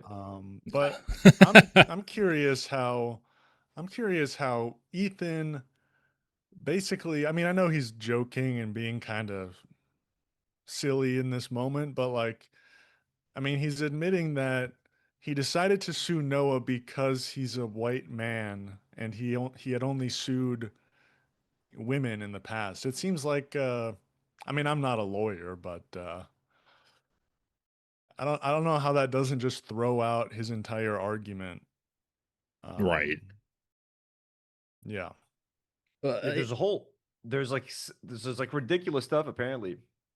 Also, just shout out to Chris Kunzler and Isaac Hale, who just dropped a No Politic Here episode also about the Ethan Klein lawsuit and stuff with Noah Samson. So I'm sure that's going to be a fun watch as well. It's the same thing that he did against Denham's, Casey-tron, and Frogan too. He's like, I'm gonna sue them not because they actually stole from me, but just because I don't like them. Like he literally said, oh yeah, Asmongold and XQC reacted to this and they added less content, but they're okay guys. Like they don't criticize me. So yeah, I don't know how he was able to get away with like the Casey-tron settlement. That was wild to me, but I mean, I guess in those cases, for each one of them, there's like one thing that each of them said in their stream that could be that he interpreted as, well, here you are clearly telling your audience not to support me and to watch it on your stream. So he had that thing, which I guess created enough doubt in Casey-tron's mind that like this could not go her way. She was like, fuck it. Yeah, Plus, exactly. It was like she was getting so much harassment and all that sort of stuff. So she was like, I'm so happy for her, by the way, to just be done with this. She's like free of this fucking nightmare. So All right, well, let's finish this, and then we'll take a look at the actual suit itself. Do dumb and bad things. Gender, race, be damned. I come before you a simple man. And that's basically what I want. Know what it takes, also. Yes, you are being sued. For defamation, a very good case, I might say, which I'm going to be happy to read you excerpts from today. But when his head hits that pillow at night, he can know that he lives in a just world where women are not bullied into silence. It's not about that. Gender equality is at the I'm also going to bully men into silence. core of everything I do, and Noah as well. He's trying to be So funny, take but solace, it's my not friend. landing. Yeah, it's so fucked up. And it's so funny because, like, I don't know, I'm looking at this post, and I can show you guys, but it's a post about the lawsuit in his subreddit, and they're just like, yeah, I don't know if he's actually has a case here, but he's at least gonna bankrupt Noah Samson when we need to talk, when just by making him defend himself in court. That's so fucked up, dude. And that honestly, that might be something that Ethan, like, he might know that he has maybe a shitty case, but he's like, you know what? At least I can bankrupt him. But at least Noah Samson knows that if he does a fundraiser, people are gonna have his back. And I watched Legal, the creep, the guy who's hiding out in Thailand. What's his Yeah. name? There's Legal Mindset. So he made a video being like, Ethan has to cover Ethan has to cover Noah's legal expenses if Noah wins like the anti-slap. So Yep. and Right. that's what he's saying is most likely going to happen. So I think Ethan is gonna, like, he's setting himself up for failure. Like, what an idiot. Yeah, but then again, I don't know if he really cares. Like, he's doing this for content. That's what he's doing. And even if he loses this lawsuit, he's putting Noah Samson through stress. Like, this is his tactic. I know, but apparently, like, his case is so bad that I don't think Noah's gonna go through any stress. And like, Yeah. if all I don't Ethan think has so left either. is It yeah, is a if all laughable Ethan has- case. yeah, and if all Ethan has left are these lawsuits, and if he loses one like this publicly, like, Well, maybe that's this is not- his pathway to retirement. I guess, yeah. Like, 'cause I was gonna say, like, not that he has any aura right now, but like he's gonna get even like negative aura. Like, he's gonna go from zero aura to like negative aura. Like the lawsuit guy, the fucking Zionist lawsuit dude, just lost a fucking lawsuit. Like, what else do you have left? A Zionist? Now he's just a Zionist. Now he's just Like, a it's like Zionist. like now he's the Zionist dude who likes to sue people. He's not gonna want to fucking sue. He's not gonna want to go through that again. It's gonna be such like a public embarrassment that. Okay, what the fuck is this introduction? I know he kind of like I don't understand the introduction because the whole defamation case is that Noah called Ethan Supporting. pro-genocide, Yeah, which is pro-genocide. arguably true based Right. on evidence. And in the first sentence, he claims that Noah is pro-genocide of Israelis, which is not really at all provable in any What? sense. That's such a wild way to open this up. Okay, Their lawyer is also like an Israeli Zionist freak. Like, yeah, he's a I'm colonizer. also- He was a West Bank I- colonizer. myself and Comrade Casey, were you also mentioned in the other lawsuit, James? Yeah. Was I? In what lawsuit? You're in it too? Yeah, Comrade Casey and I are in one of the lawsuits, and like they literally mentioned me as like Anthony Milhouse Sargon, and they mentioned how like I laughed at Israelis running for their lives from like rockets or whatever. Like they want. Which one was this? I have to find myself now. Yeah, I think Comrade Casey sent it to me or something. He was like, "Here you are, motherfucker." I'm like, "Holy shit!" That's I don't even remember what that was from. It was some sort of like sort of index of like all the people that are somewhat related to Noah, I guess. I don't interesting. really know why I was in there, but Yeah, I don't remember was which weird. lawsuit it was. Oh no, it was the Reddit one. We were in the Reddit yeah. lawsuit. It Oh, was the that's Reddit funny. lawsuit. Yeah. Because Reddit's like, these are the people that are gonna react to the content nuke. Yeah, it wasn't even for that. It was because people used because I said that like Ethan and people on Reddit claimed that Ethan and Ela tried to like cancel me, and they used the example of when they asked their audience to mass report my channel. But then they're like, the only reason we told them to mass report his channel is because he's anti-Semitic and he was laughing at Israelis running around. So Oh yeah. That's what they were doing. Yeah, like he was supporting terrorism. I'm like, you motherfuckers. I know. Oh, wow. You laughed at colonizers having to stop their colonizing for a second to go to their bomb shelters that they created because they knew that there was going to be blowback to their horrible. And again, to my credit, none of them were hurt. No one died that day. So it's like, hey, It's you so know, they dumb. were just running around. They were a little scared. Yeah. That's it. But anyways. Yeah. Next time someone posts a fucking Israeli wedding that's in a bomb shelter, accuse them of supporting terrorism or something. Like, oh, wow, you think this is cute that they have to be in a bomb shelter? All right. Crazy. Okay, so let's get into this. This is why I haven't read any of this. Have you guys read this at all?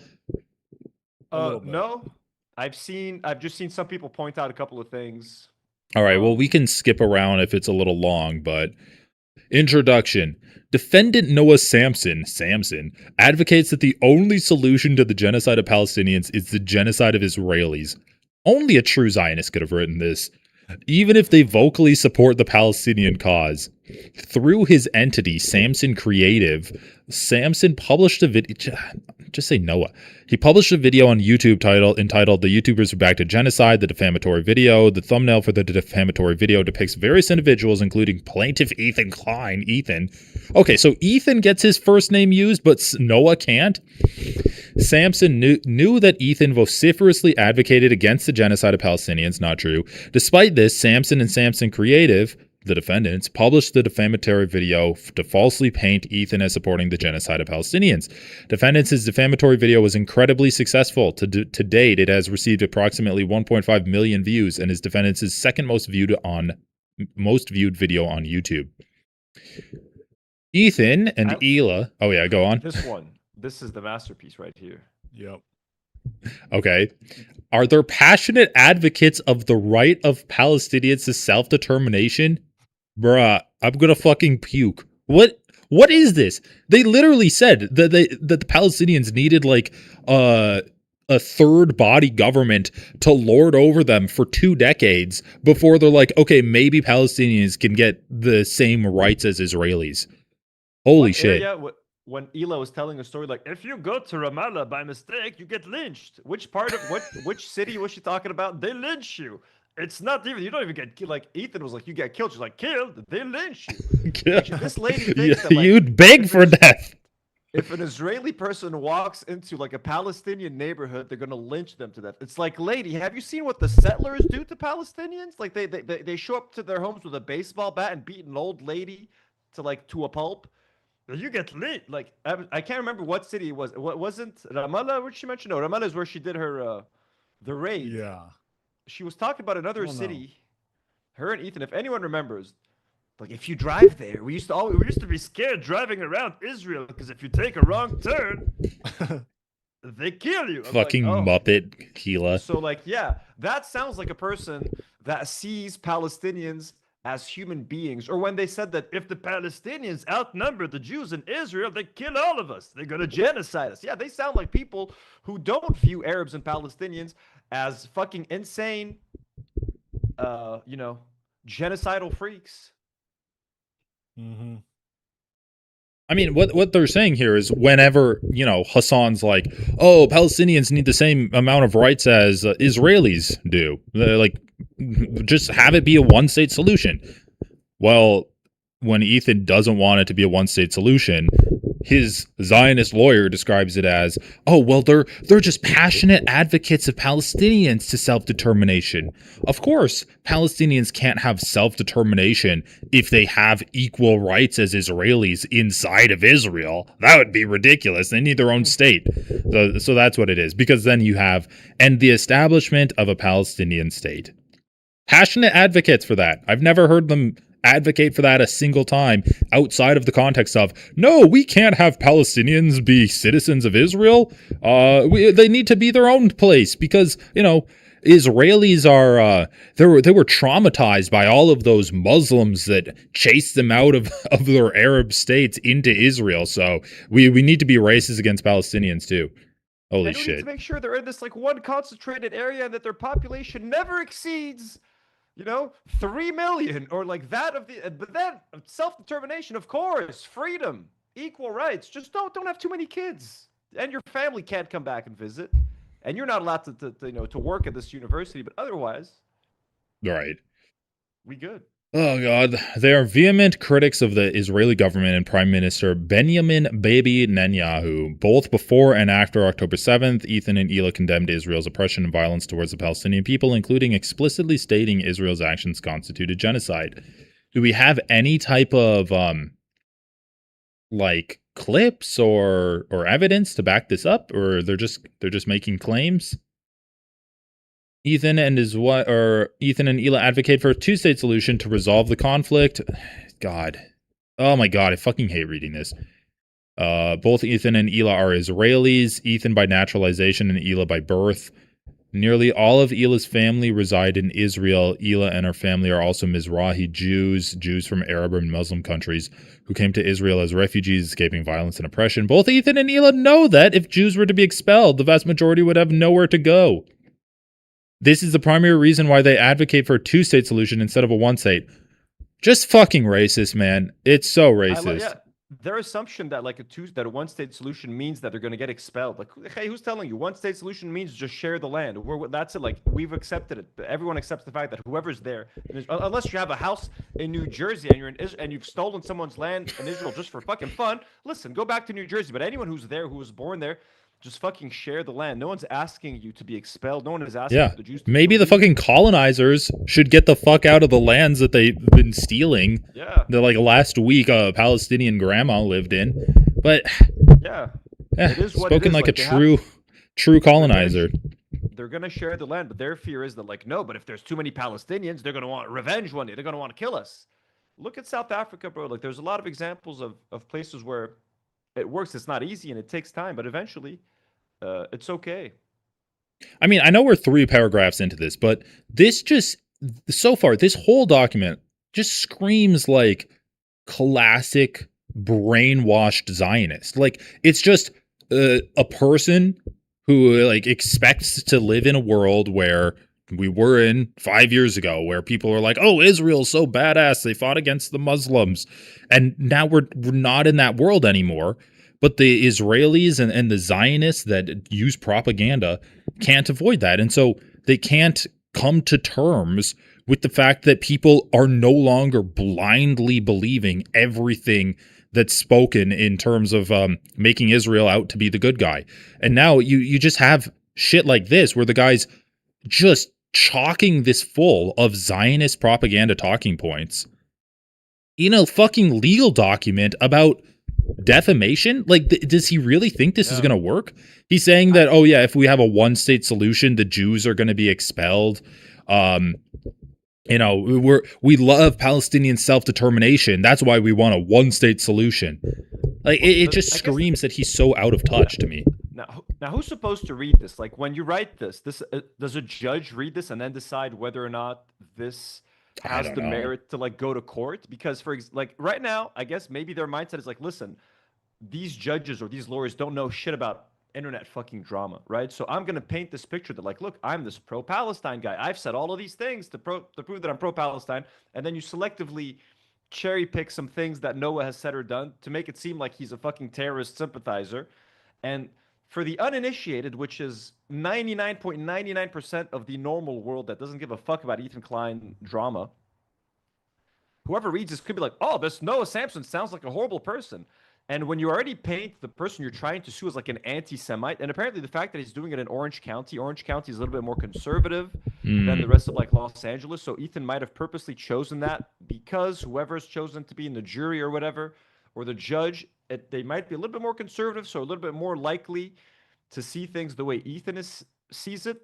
Would that make any sense? Like, just accusing the guy of being an anti-Semite, it's going to put more of a burden on Noah to kind of now, because like that's the case, right? Like Ethan is accusing Noah of defamation, but I think what he's actually going to try to do is hint at like, but this guy's anti-Semitic. So he's got by painting him as an anti-Semite to the judge, maybe he's kind of trying to, that's what he's counting on. Yeah, like, I mean, they are going to paint him as an anti-Semite. I just think this is not going to land well with if it ends up being in front of a jury. I don't think it's going to land well with that. It just, I don't know. I just feel like there's so much media coverage of Israelis, and they say the same stuff, and like Zionists saying to say the same stuff that they've been saying for years now, ever really since October 7th, and they've been defending Israel's genocide. And it is not hitting at all with people. Like, people have heard all of this over and over and over again. And maybe, you know, if you have to just convince a single judge, maybe this is going to work. But this isn't even like legal stuff. This is just, you know, he's saying that, oh, Noah Samson's a bad guy, right? Like, is that grounds for a defamation lawsuit because Noah Samson is bad? I think because his case is so weak, he has to try to paint Noah Samson as an unsympathetic and irredeemable character. So I think he's hoping that by characterizing him as a certain type of person, he's gonna make the judge or maybe even the jury go like, well, we're not sure if this is defamation, but this guy sure seems like a racist piece of shit. So maybe it is like, I don't know. But like, that's if it even makes it in front of a judge. And according to legal mindset, a pervert, whatever the fuck he is, who's hiding out in Thailand, sex tourist, he thinks this isn't even going to make it in front of a jury. Like, he was pretty, he thinks this is because, like, one of the examples that they cite, and I don't know if we're going to get to it, they used the picture from the thumbnail that Noah Samson used of Ethan, where they claim that he's showing Ethan doing the Heil Hitler, saluting, and it's from the content nuke. It's from the content nuke. It's Ethan's own thumbnail. So, like, to me, that's enough to throw out this whole lawsuit. Like, to me, that's like, how can you even, like, you're so bad faith, you're so fucking stupid. Like, we're not even going to take this fucking thing seriously. And at the end of the day, I guess that it's like, it's Noah's opinion that the things that Ethan has said and done on his show makes him sound like someone who backs a genocide. So I don't know how you can, he didn't state it as fact. You know what I mean? Like, it's like, this is my thesis. I know. All right, well, let's continue. Holy shit. Samson makes his position on the Israel, like, oh my God. I'm just going to say, this is complete bullshit. And having said that, we'll read it. Samson makes his position on the Israel-Palestine conflict unequivocally clear. Israel must be wiped off the face of the earth. He advocates that anyone who supports the existence of Israel is a valid target. Love that sinister phrasing there. He is an adamant believer of there are no bad means, only bad targets. As such, he engages in the very behavior and rhetoric he purportedly condemns to paint his targets as evil. Samson knows that... okay. Samson knows that Ethan has condemned Israel's actions as a genocide. He simply does not care about this fact. Samson brands Ethan a genocide supporter because he does not advocate for the complete destruction of Israel and Israel. Was this written by ChatGPT? Like, is Ram Bar Nassim just actually the deepest embedded Ethan Klein op, and he exists solely to suck money out of his pocket? Yes, and I love that for Ethan and his lawyer and Ela, that allowing Palestinians to come back to Palestine equals the complete destruction of Israel and Israelis. Like, that those statements are equal to them. Palestinians' right to return to their land equals complete and utter destruction of Israel and all Israelis. That's how they view Arabs. Like, that's why they are complete Zionists. Whatever they say, however they try to claim that they're not Zionists, the fact that they want Israel to be a Jewish majority state. Yeah, exactly. They're willing for them to apply whatever laws, whatever the fuck they want to do to maintain that Jewish majority and supremacy. They are Zionists. They can dance around it as much as they want, but it's clear as day. Defendants' defamatory video seeks to prove as a factual matter that Ethan advocates for the genocide of Palestinians. It achieves its objective by 1, misrepresenting source materials, 2, relying on clearly biased sources, some of which have also spread falsehoods about Ethan, wow, and 3, through other defamatory statements about Ethan. This lawsuit seeks to prove that advocacy for the Palestinian cause does not require falsely branding advocates of a two-state solution as sanctioning genocide.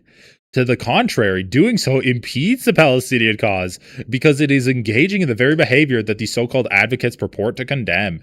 This is exactly what Samson did and why defendants must be held accountable for falsely asserting that Ethan advocates for the genocide of Palestinians, despite knowing that this statement is false. Yeah, so so the fucking, like, the bite that you've taken off here is you're trying to establish now that just because Ethan supports a two-state solution, that's the best course of action to end Palestinian genocide. Like, their fucking lawyer is so stupid that instead of just being like, this is defamatory and it's false, and I can prove it's false because, like, here are the statements he made, this is why it's false, he's like, well, I'm just going to argue that a two-state solution is the best course against Palestinian genocide. That's the situation he's set up for himself here. So now he's given Noah and his lawyer the avenue to be like, well, actually, a two-state solution in many ways is just another way to kind of perpetuate this ongoing genocide, because you keep kind of kicking the can down the road, like, oh, our goal is a two-state solution eventually, but like, and again, the second state is a tiny little sliver. It's a tiny little piece of Israel that also has to be population controlled and no right of return, and like it doesn't mean anything. Right. I mean, this is hilarious. Background of Ethan Klein. Oh, yes. Let's go. Ethan Klein's life story, as told by his lawyer, Rambar Nassim.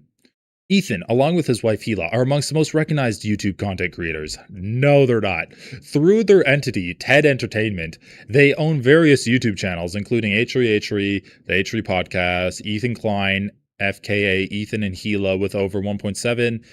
H3 Podcast highlights. Okay, Ethan and Hila first met in Israel nearly 20 years ago. After meeting, Ethan decided to move to Israel to be with Hila. Great Israeli propaganda brainwashing at work there. As a result, quick note, by the way, with every lawsuit that Ethan files, the podcast subscriber numbers goes down. Like now they're at 2.5. The last lawsuits, they're probably like 2.6 or 2.7. The next lawsuit, they'll be at 2.3, which should give the judge some kind of a hint. You know what I mean? Like, you see where this is going, judge? This guy's kind of an asshole. A few years after getting married, Ethan and Hila moved to the U.S. They've been outspoken supporters of the cause for Palestinian self-determination and statehood. They're also vociferous critics. I mean, just repeating yourself? Okay. Even before October 7th. Here we go, examples. On November 11, 2017, Ethan conducted an interview with Hila. During the interview, they engaged in a nuanced conversation about the Israel-Palestine conflict and expressed strong criticism of the Israeli government and the IDF. Hila also discussed how much she detested serving in the IDF, where she served as a secretary. Yeah, correct. What? Let me just add, she detested it. She said because it was boring. Because it was boring. Why would they include that? Yeah, she's literally like, just play the rest of the clip. She literally was like, it was boring. She did nothing. Like, she saw her other friends go off on like adventures, and she kind of just felt shitty sitting in that office. That's why she like volunteered to join a raid to like have some fun and like live a little. Like that's why she didn't like her time. And she wasn't she wasn't morally against anything that they were doing. She was just bored. I mean, I put the clip to that interview with that timestamp if we want to. Oh yes, see what she actually said. It's at the very bottom of the Ethan Noah section. That's so fucking funny. To everybody generously sending us super chats, we will catch up with everything later. Haley just quickly says, "Your Honor, wrong answers only." Ooh, is this a game, guys? I'm gonna go grab my honey just from my throat. I'll be right back. And she actually goes on to admit in this interview that she could have left the IDF whenever she wanted. That's what I was going to say too. But decided not to. She's like, I would have left if I was bored. She's like, I would have left. Yeah. It happened right after there was some kind of a second war in, where was it? In Gaza? I remember that, yeah. There was some sort of a small war. Yeah. When I was there, and it was so nuanced in their discussion of Israel and Palestine. There was some sort of it was a war. It was kind of small. They have the fucking nerve to say this is a nuanced conversation. So my job was to, like, when they send officers or like people to go serve, I had to like logistically help with like their hotel or a room, things like that. But it was all on the computer. It just felt like some computer thing. Right. Okay. So like, secretary. Yeah. Interesting. And it was super boring, and I really hated it. Because it was just like Yep. I had to take a bus super early, go there, spend the whole day, go back home. Bro. Not like, we had to, it felt dehumanizing. Or like I didn't know some of these generals that I was booking rooms for would say these horrible things against Palestinians. And it would just hurt me that I was part of the system. Like, no, I had to take a bus early and just input things on the computer. It was, Ethan, it was so boring. I hate the IDF. It's the worst. The food, the cafeteria is so bad. It's like nothing they said was about like how it sucked for Palestinians. It's like How the it sucked fuck? for her. How does she complain about taking a bus early? That, like, look, she's in the IDF, okay? That's one thing. You're complaining about taking a bus early to your job? What? How is that a complaint that a grown person makes? I don't know, man. Look to her. I guess not to her credit, but like she was brainwashed since birth. It is mandatory conscription. If she was raised in a family that's like all Zionist and pro-Israel, she's gonna be raised into that system. So to me, people that serve, they can be redeemed if they just come out and be like, hey, like I was kind of brainwashed. I regret what I did. I feel a lot of shame and it was wrong. And they try to spread awareness. Like there was always a path for Ela to apologize for what she did and to, like, you know what I mean, show some remorse for that raid in Ramallah. But she's never even attempted to show any remorse, no willingness to apologize. They just dig their heels in the sand. And in fact, they added a lie that the list of people that were in that house like were proven to be like terrorists or something. They added that detail like 2 years or 3 years later. Yeah, they're like, actually, there was when she talks about it here, she has no idea who the fuck these people are. Now, when they talk about it, they make it seem like they knew and there was like a list of targets or whatever, just to try to make the story sound a little less shitty. All right, let's watch a little bit more of this and then we'll go back. I hated it. So I tried to change my role. And it was something like you can apply for it and it's a form that you fill out and then they're going to give you something else completely random. You have Different no position, idea. different post, Yeah. different location. So I decided to do that. And if I don't like the second one, then I'll just find a way to get out of the army. It was that bad. Yeah, I just didn't. I hated everything about it. Didn't want to do it. You just because if you're doing something that it felt like I wasn't doing anything, like I was just wasting my life. Yeah. It could get really frustrating. I don't know. Right. And you got to do it for 2 years. So she knew she could get out of it whenever she wanted. Right. She and chose to stay. What actually happened, though? So she was a secretary. She put in a request to change her position. Did she get it granted, or did she leave the IDF? Like, No, do you guys left. know?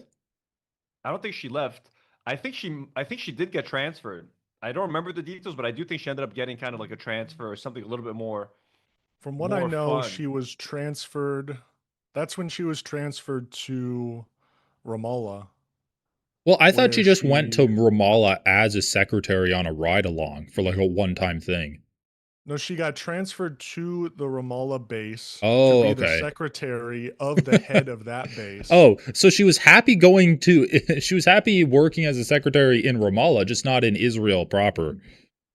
Yeah, because it's a fun summer camp because, she didn't want to, she was complaining about, taking the bus from her parents' house. She wanted to go experience, the fun IDF summer camp that all her friends were at in Ramallah. And then while she was at that base, she was then offered, hey, we're going to do a raid into the city. Yeah. And then that's when she decided to go with. I love the lie. It's like, oh, Hila had no choice but to be a secretary. Not only did she have a choice, she actively decided to move in to like the more upfront and violent parts of the IDF too. Yep. All right. Well, anyway, so what did Ram Bar Nassim say about that? Hila also discussed how much she detested serving in the IDF where she served as a secretary. Didn't fucking put in the part where she requested to transfer and then also requested to do a ride along, to do a kidnapping.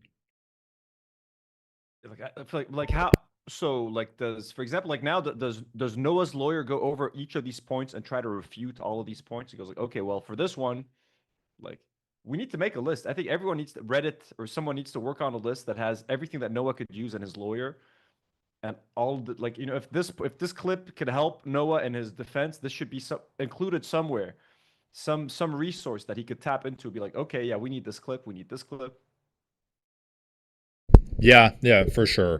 From what I know, if it's a slap lawsuit, there's like anti-slap, almost like a list of criteria in order to get the case dismissed. And I believe part of that is just proving that it's a arguable statement, basically, and it's not basically proving that you're being silenced. I don't know. I made a whole video about it like a year ago when it happened. It's been a while. Like, Ethan can't prove beyond a reasonable doubt that he's not pro-genocide. Is that kind of also what it goes like? Like, is that what the burden of proof? Like, yes, like, or yeah, I don't know. Why did he get himself into this fucking mess, man? What a Jesus Christ. I mean, I think there's a strong case to be made that Rambar Nassim is literally, in the business of just taking as much money from Ethan as conning this dude. Yeah. Yeah. I think he knows that's what's going on. Yeah, it seems like that, because this does not seem like a serious lawsuit at all. Okay, let's read a little bit more and then we'll get into some of the reactions about this. So he conducted a conversation with his co-host at the time, Trisha Paytas, about the Israel-Palestine conflict. He explained to Paytas why she should not be dismissive of the Free Palestine movement and understand the Palestinian perspective of the conflict, even referring to Israel's actions against the Palestinian people as genocide. Like, this is all completely irrelevant because Ethan has also done a ton of anti-Palestinian things, which Noah Samson brings up in his video and uses that to form this argument. On October 9th, Ethan, Ela, and the crew of the H3 podcast discussed how innocent Palestinians would suffer from Israel's reaction. Wasn't Hassan here too? Or maybe not. Oh no, it was it the October 12th one?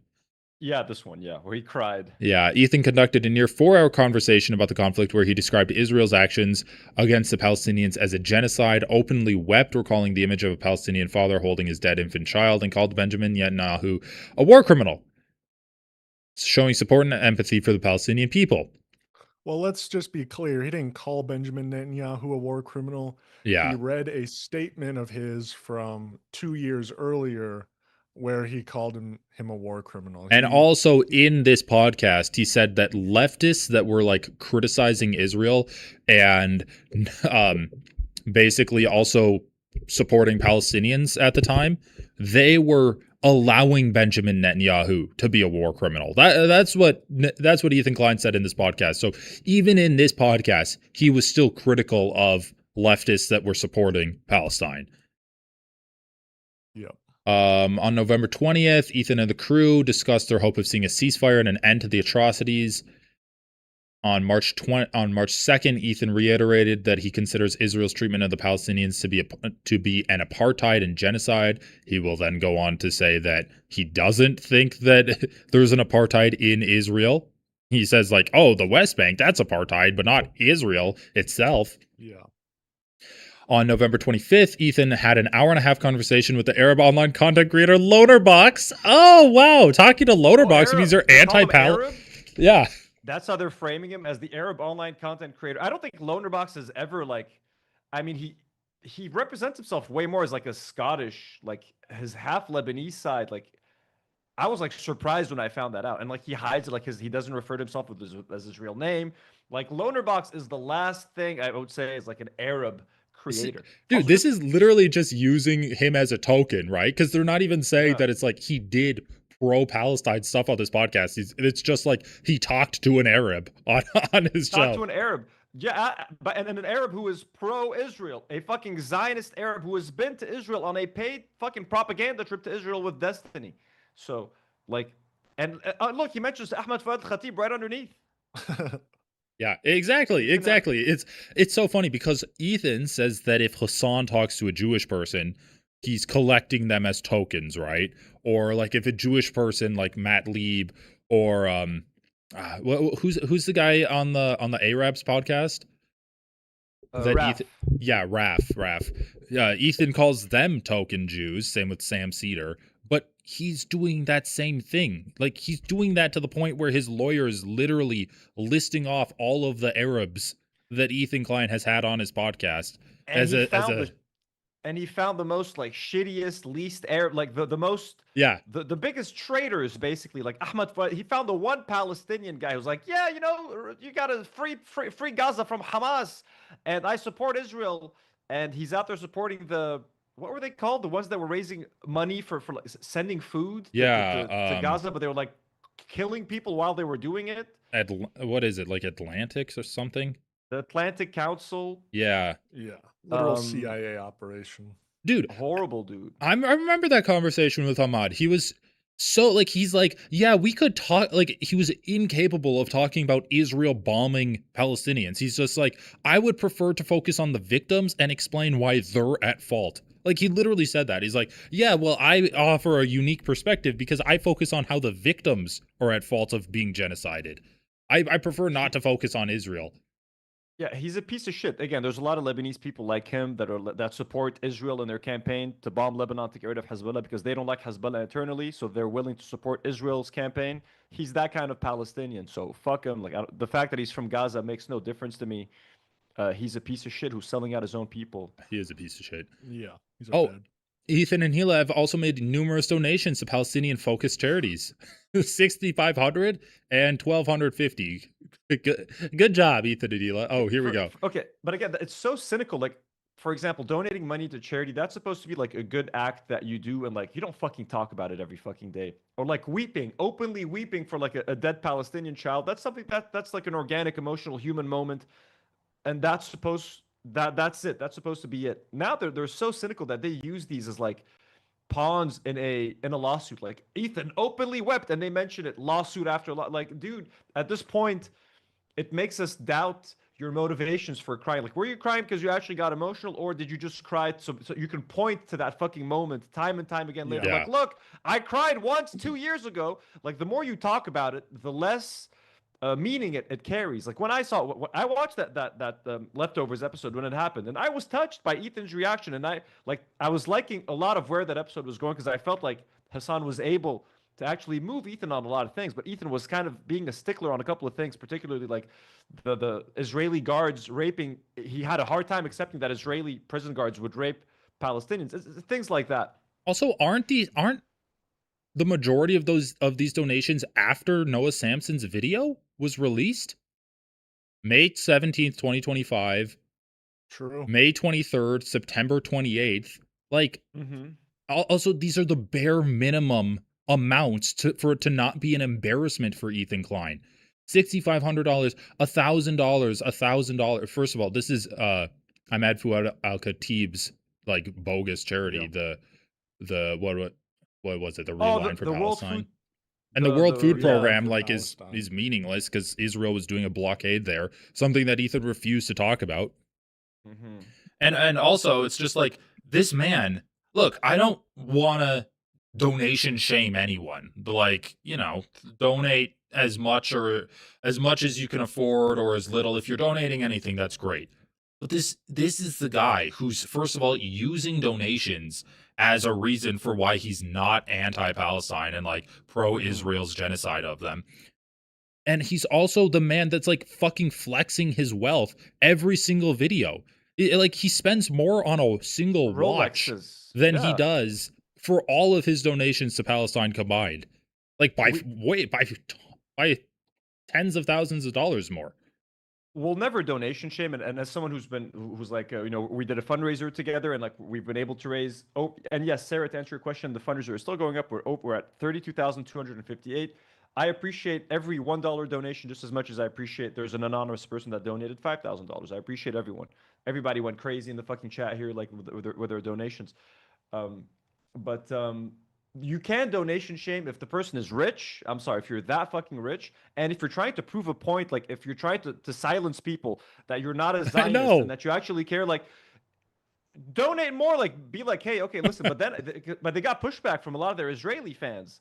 Remember? Exactly. When they were like, but that money is going to be used to kill Israelis now. You're supporting terrorism. So like they were literally they haven't made a single donation to Palestine ever since their Israeli fans started calling them out. They're like, this money is going to be used to kill us. And they will send rockets. It's like, and you also can't, like, they don't mention at all the fact that Ethan had to donate this $6,500 kicking and screaming with Hassan coaxing him every step of the way. And even after he did it, he's like, well, they seem good. Like, I just have to hope that it's not going to go into the hands of Hamas. Like, this is the most reluctant donation you've ever seen. crazy. And he brought it up 1,500 fucking times since. So Yeah, it's like, exactly. motherfucker, keep your 6,500. I'm sure every single child in Gaza doesn't give a fuck of your. You know what? Like, let this fucker keep it. We don't want it. And then, okay, so they're talking about his donations, which 4 out of the 5 donations happened after the video that Noah Samsen released. So what is the point of that? Critically, on January 31st, 2025, Ethan and Hila released a feature-length documentary. Sure.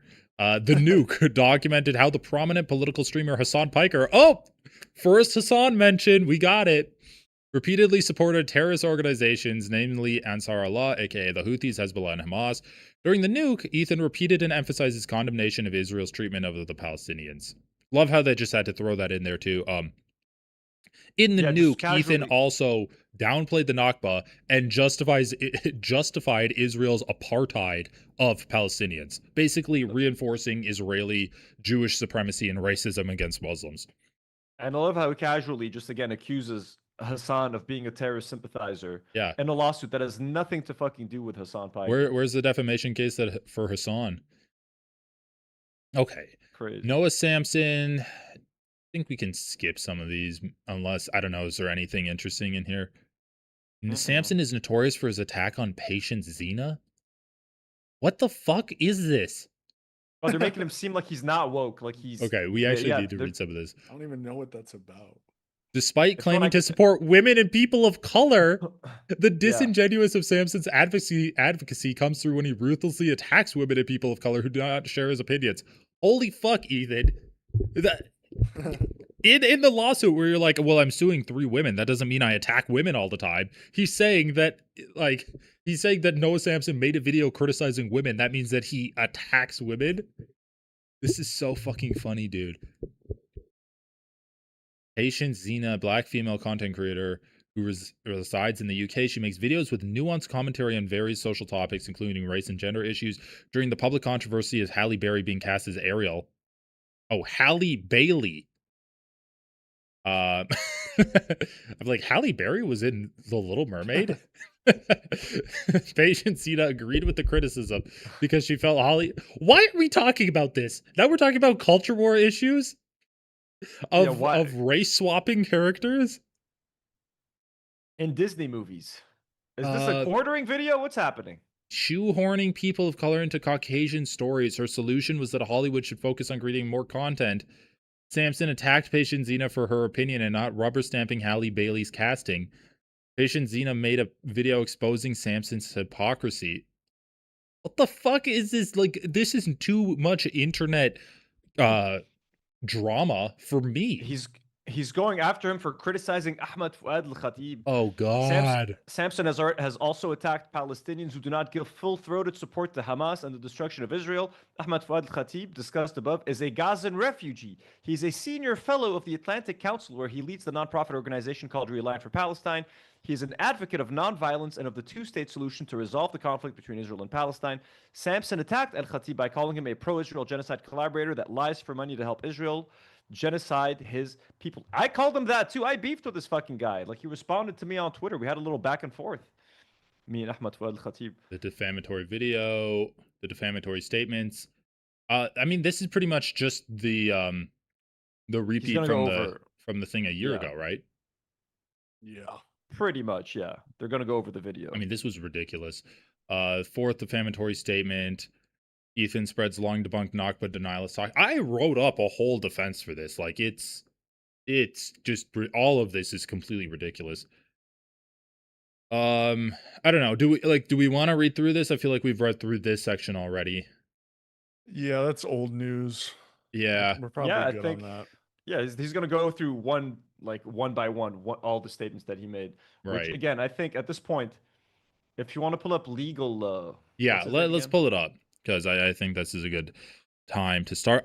This is hilarious though. Oh, Noah Sampson made a video criticizing a black woman. He's a complete Racist. hypocrite. Remember when Ethan and Dan collaborated to try to make Noah Sampson seem like a rapist? Remember Yeah, when yeah, that happened? That was so fucked. Like, I feel like Noah could sue them for that. I They know. had the girl call in.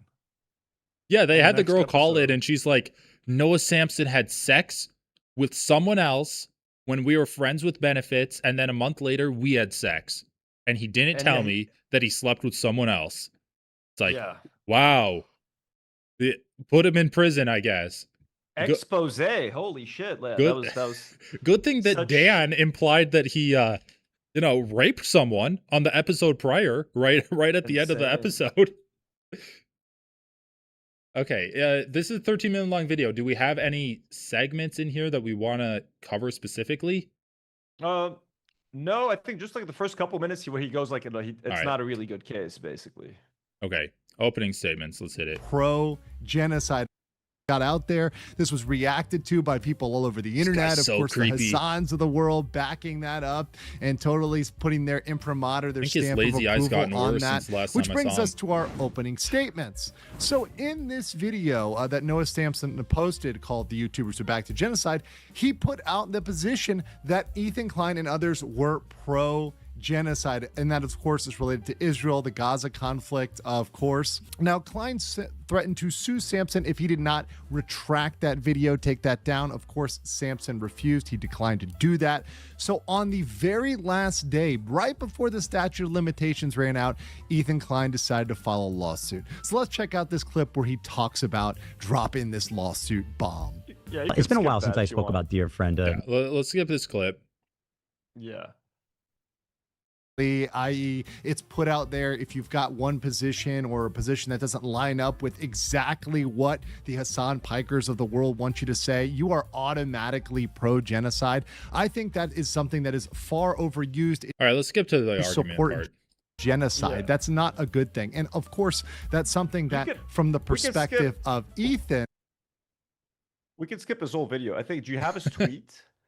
If you want to just look at... Yeah, let's... I have a tweet of his. Oh, yeah, I see it. I got it. Yeah. We can Well, let's skip read. this. What did he But if write you- here? California but if you guys- defamation requires a false publication that tends to injure the plaintiff in their reputation or their occupation. As a public figure, he must prove actual malice. And he knew the statement was false or reckless. Okay. Opinion versus actual factual assertion. So he's saying that, like, basically what Noah Sampson is claiming is an opinion. Sampson. He's not making a factual assertion. And then on Twitter, he says, unlike his copyright infringement lawsuit, the new defamation lawsuit against Noah Sampson is going to be an uphill battle for Klein, particularly with California's strong anti-slap protections. I'll be surprised if this survives.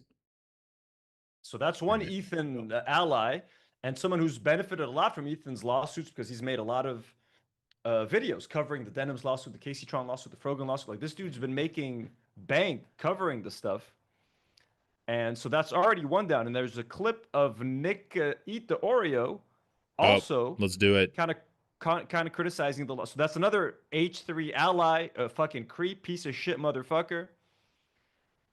Yeah, this guy's really creepy. I have no idea why this community is like embracing him to the extent they are. Like, famously, this guy hosts a show called Rape Review, where he and his goons, Ultimate Rape Review. Yeah, the next generation. They take a fine-tooth comb over the Me Too movement to see if some rapes actually happened, or maybe they didn't. This is the guy that Ethan Klein has said is his favorite show to watch.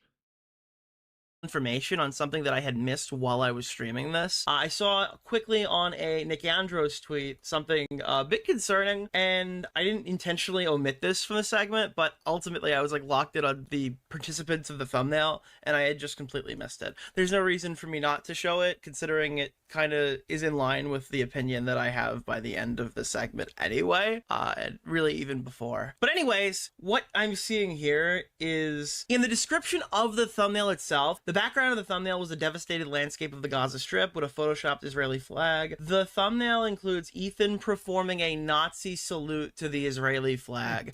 That is kind of an insane thing to put in a lawsuit, because specifically, you can clearly see, as shown in Nick Andros' tweet, that the Ethan Klein Nazi salute is just him getting ripped off of his own thumbnail, going over, pointing at Hassan Piker. It doesn't How even do they- look like a Nazi salute. Yeah, how do they overlook this? Like, how do you make such a massive, stupid fucking mistake on like one of the first pages of your fucking lawsuit against someone? Like, how is this? Like, didn't Ethan read over this? Doesn't he know that it's his picture? Like, it's insane. It's insane. Yeah, I don't know. And once again, like I just have to draw the conclusion that Ethan doesn't care if this works or not. He's trying to get a rise out of Noah, stir up some internet drama, get some more views, and that's all he really cares about. And it's not even working. Not even 400K views. It's like, yeah, all for nothing. He's doing like the I mean, he's got his little minions covering it, soy and I guess poke we're thing. covering That's it. like that's not a Nazi salute. I spent some time looking at the arms, and I don't even think there's anything charitable I could say about him moving the arm to make it look more Nazi. Yeah, I love Nick Diorio. Is like, I didn't purposely skip this, but I did analyze the footage to see if Noah Sampson photoshopped Ethan. Shut the fuck up. This guy's such a loser, man. Okay. Gokanaru, is that worth covering? Oh no, it's just he's just agreeing that like the lawsuit is useless and Okay. All right. Well, I feel like we did a pretty good job covering this. I think I'm gonna have to. I kind of want to watch Ethan like bring it up though. Just what was his introduction into this? Did he just say it at the beginning? it's in the topic I watched. Yeah, it's right at the beginning, almost like maybe start 2 minutes in or something, or Just like 1 minute right in. at the beginning. Counter, yeah, right away. Oh, this is To those of us who are shrewd, we keep a tab on those things, and I'll tell you, this is what I am assuming is that Noah himself. He's just doing it immediately. I, of course, kept a close eye on that. Oh, yeah, he talks about like hiring a You see private the step- investigator and shit. Oh my god. Okay. All right. Anyway, so we all know. I want to do one little segment before we wrap this up today, and then we can read some super chats and head out of here. But we all know that Ethan Klein recently did like a subathon, and he put on some fake boobs. I don't know if you're aware of this, but yeah, I don't know, maybe he was experimenting a little bit there. I have to see this. I saw like a picture of him like leaning over and like half of his shirt was falling off and he was like in a really like very bad posture. And I saw iDubbbz recreating that moment. That was kind of funny. But I Oh haven't seen any yeah. fake boobs. No, he did that. He also put on, like, look, I can scroll further to find a better image, but like his fans are posting, like they're making memes about it because he put on a pair of fake tits for his subathon back there. Oh fuck. So They his put him at the- fans right now are making memes about Ethan with tits. Okay, we don't need to zoom that far in. Oh damn. Like the degeneracy has reached another level. And this is at the same time when, I don't know if you guys are aware of this, but Kirsty Nome has been having a bad few months. Fired from her job at the DHS, and now her husband. Oh my god. Her Byron Nome, her husband, being outed as a big titty bimbo enjoyer who has been paying left-wing dominatrixes to badmouth his bitch wife. Oh my, what the fuck? That's so weird. I was gonna say that, like, I would rather the H3 fans make memes about Ethan with boobs than like harass people like Casey Tron or people Right. like Frogan or iDubbbz or Anissa or pro Palestine. Like, let them. To me, that's like a harmless distraction. Let them make all the big boob Ethan Klein memes that they want. Just leave everyone else the fuck alone and stop harassing other people. But I've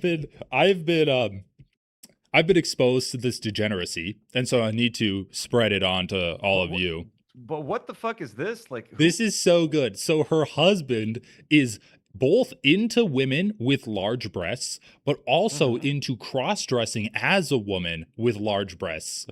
Oh, so that's fucking cool. He told the dominatrix he loved it when she was mean about his family, while telling her he thought he'd make a great woman. So he's not only talking to a sex worker, he's talking to a sex worker while Kirsty Noem is doing the Project Metro Surge in Minneapolis. And that sex worker is a dyed-in-the-wool leftist that talks about how bad of a woman his wife is. Like how just she's a shitty person. So sex worker Shai Sotomayor made tens of thousands of dollars in her salacious phone conversations with Noem 56, which included at least one of her calling his family gross, according to the humiliating messages obtained by the Daily Mail. What's gross? Asked Byron Noem, who used the handle Crystal Balls 666, which also is kind of close to Kirsty. In some of the exchanges, your family, she shot back. Love that. Do you really think they're gross? He asked the comically enhanced dominatrix. Lol, yes, don't you? She replied of Kirsty Noem, and seemingly their 3 kids. Noem asked why she thinks they're gross, and she responded, besides the fact of who your wife is, no one is prettier than me. No one is as powerful. Effing true. Fucking true. Besides the fact of who your wife is, then he says, I think you'd make a great woman, she texted him encouragingly. I'd have to agree with you. Hair removal, huge fake tits. Ass implants. Yes. Despite loving being told his family was gross, I guess it's Brian. Brian Noem appeared defensive about his wife in other exchanges. I do like my wife, to which Sotomayor replied cruelly, she's not very likable. Oh my God. Oh my God. All right. Anyway, so look, this is what's been going on in Kirsty Noem's life. She's asking people to pray for her and her family because her husband likes talking to big-titted women while pretending to be a big-titted woman. American politics. American politics. That's not all. It's been a very fun week in the realm of mega sexual deviancy. According to who is this? A random guy. Who the fuck is this guy? According to this guy, Laura Luber, she's not been getting enough time with Trump, some may say. And she's taking all of that frustration that's been building up out on the people surrounding her, the people in her vicinity. So the right-wing cigar king, he's a very cool man. He's a very sexy man, very desirable. At Laura Loomer is a sexual predator psychopath. This raises a question. What did happen on that plane between Loomer and Trump, and who was the one instigating it? I was, in fact, a victim of her wrath. Loomer and I spent the day with President Trump at Bedminster watching the Live Golf Tournament from the president's box. She asked me several times for a selfie. As you can see, that lean line doesn't lie. She constantly got uncomfortably close to me. She groped me in the parking lot, grabbing my crotch very aggressively and demanding I come back to her NYC hotel room to engage in some vile, descriptive sexual activities. She's an absolute psychopath who preys on men who she thinks she can manipulate. She is a menace to society. She really wants some of that cigar, doesn't she? Oh, yeah. Horrible joke. Horrible. Anyway, and then last but not least, about the world of MAGA. Did you guys know that Melania Trump has never spoken to Epstein at all? In a rare public address, Melania Trump denies close relationship with Epstein. And it's been widely reported on that. Well, let's just watch the clip. A rare public address from the White House. Yep. It's been widely reported that Epstein introduced Melania to Trump. They first had sex on Epstein's plane, and she was good friends with Ghislaine Maxwell. Jesus Christ. First Lady Melania Trump today denied allegations she had a close relationship with convicted sex offender Jeffrey Epstein and his associate Ghislaine Maxwell. Our White House correspondent Liz Landers joins us now with more. So Liz, what did the First Lady say? This was an extraordinary statement from a First Lady that we rarely see have this kind of public statement. She spoke for just 6 minutes or so from the grand foyer there in the White House, and she distanced herself from Jeffrey Epstein and his co-conspirator Ghislaine Maxwell. Listen to some of what she said. I've never had any knowledge of Epstein abuse of his victims. I was never involved in any capacity. I was not a participant, was never on Epstein's plane, and never visited his private island.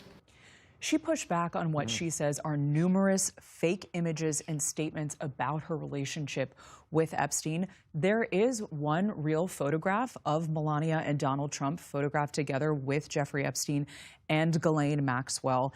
And also, the Department of Justice released an email exchange between Melania Trump and Ghislaine Maxwell. She said that email... A fucking email exchange? How are you? Nice story about Jeffrey Epstein in New York Magazine. You look great on the picture. I know you are very busy flying all over the world. How was Palm Beach? I cannot wait to go down. Yo. Oh my God. Love Melania. Should not be considered anything more than a trivial note.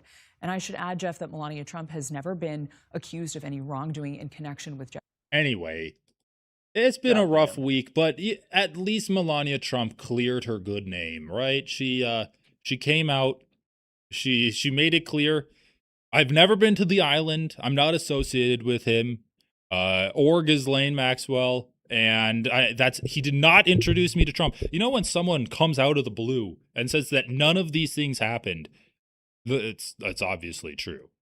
I can finally watch the Melania documentary yeah. with a clear conscience. Like now, I feel good. I can watch it. I got it lined up on my queue on Amazon Prime. It's finally time to fire that thing up. But are you wearing a soccer jersey? I'm wearing a soccer jersey, yeah. What team is that? I don't know. It's Poland. That's cool. That's cool. Americans like I got it in Poland. Real football. To me, that's cool. That's a nice jersey. Very nice emblem right there. Oh, yeah.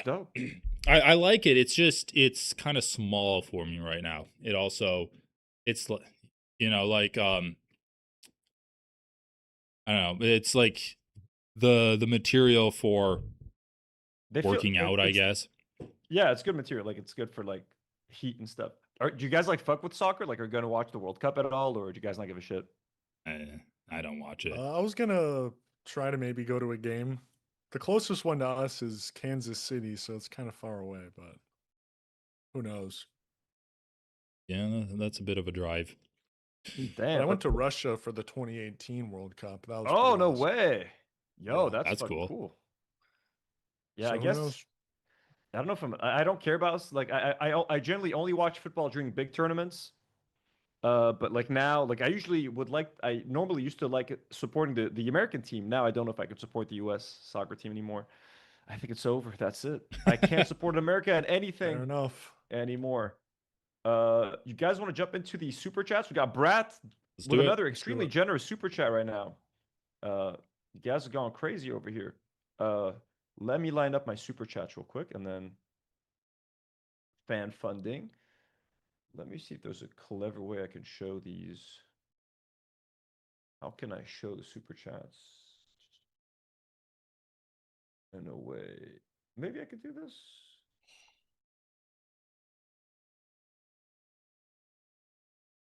I have an idea. Okay, I'm going to share my screen.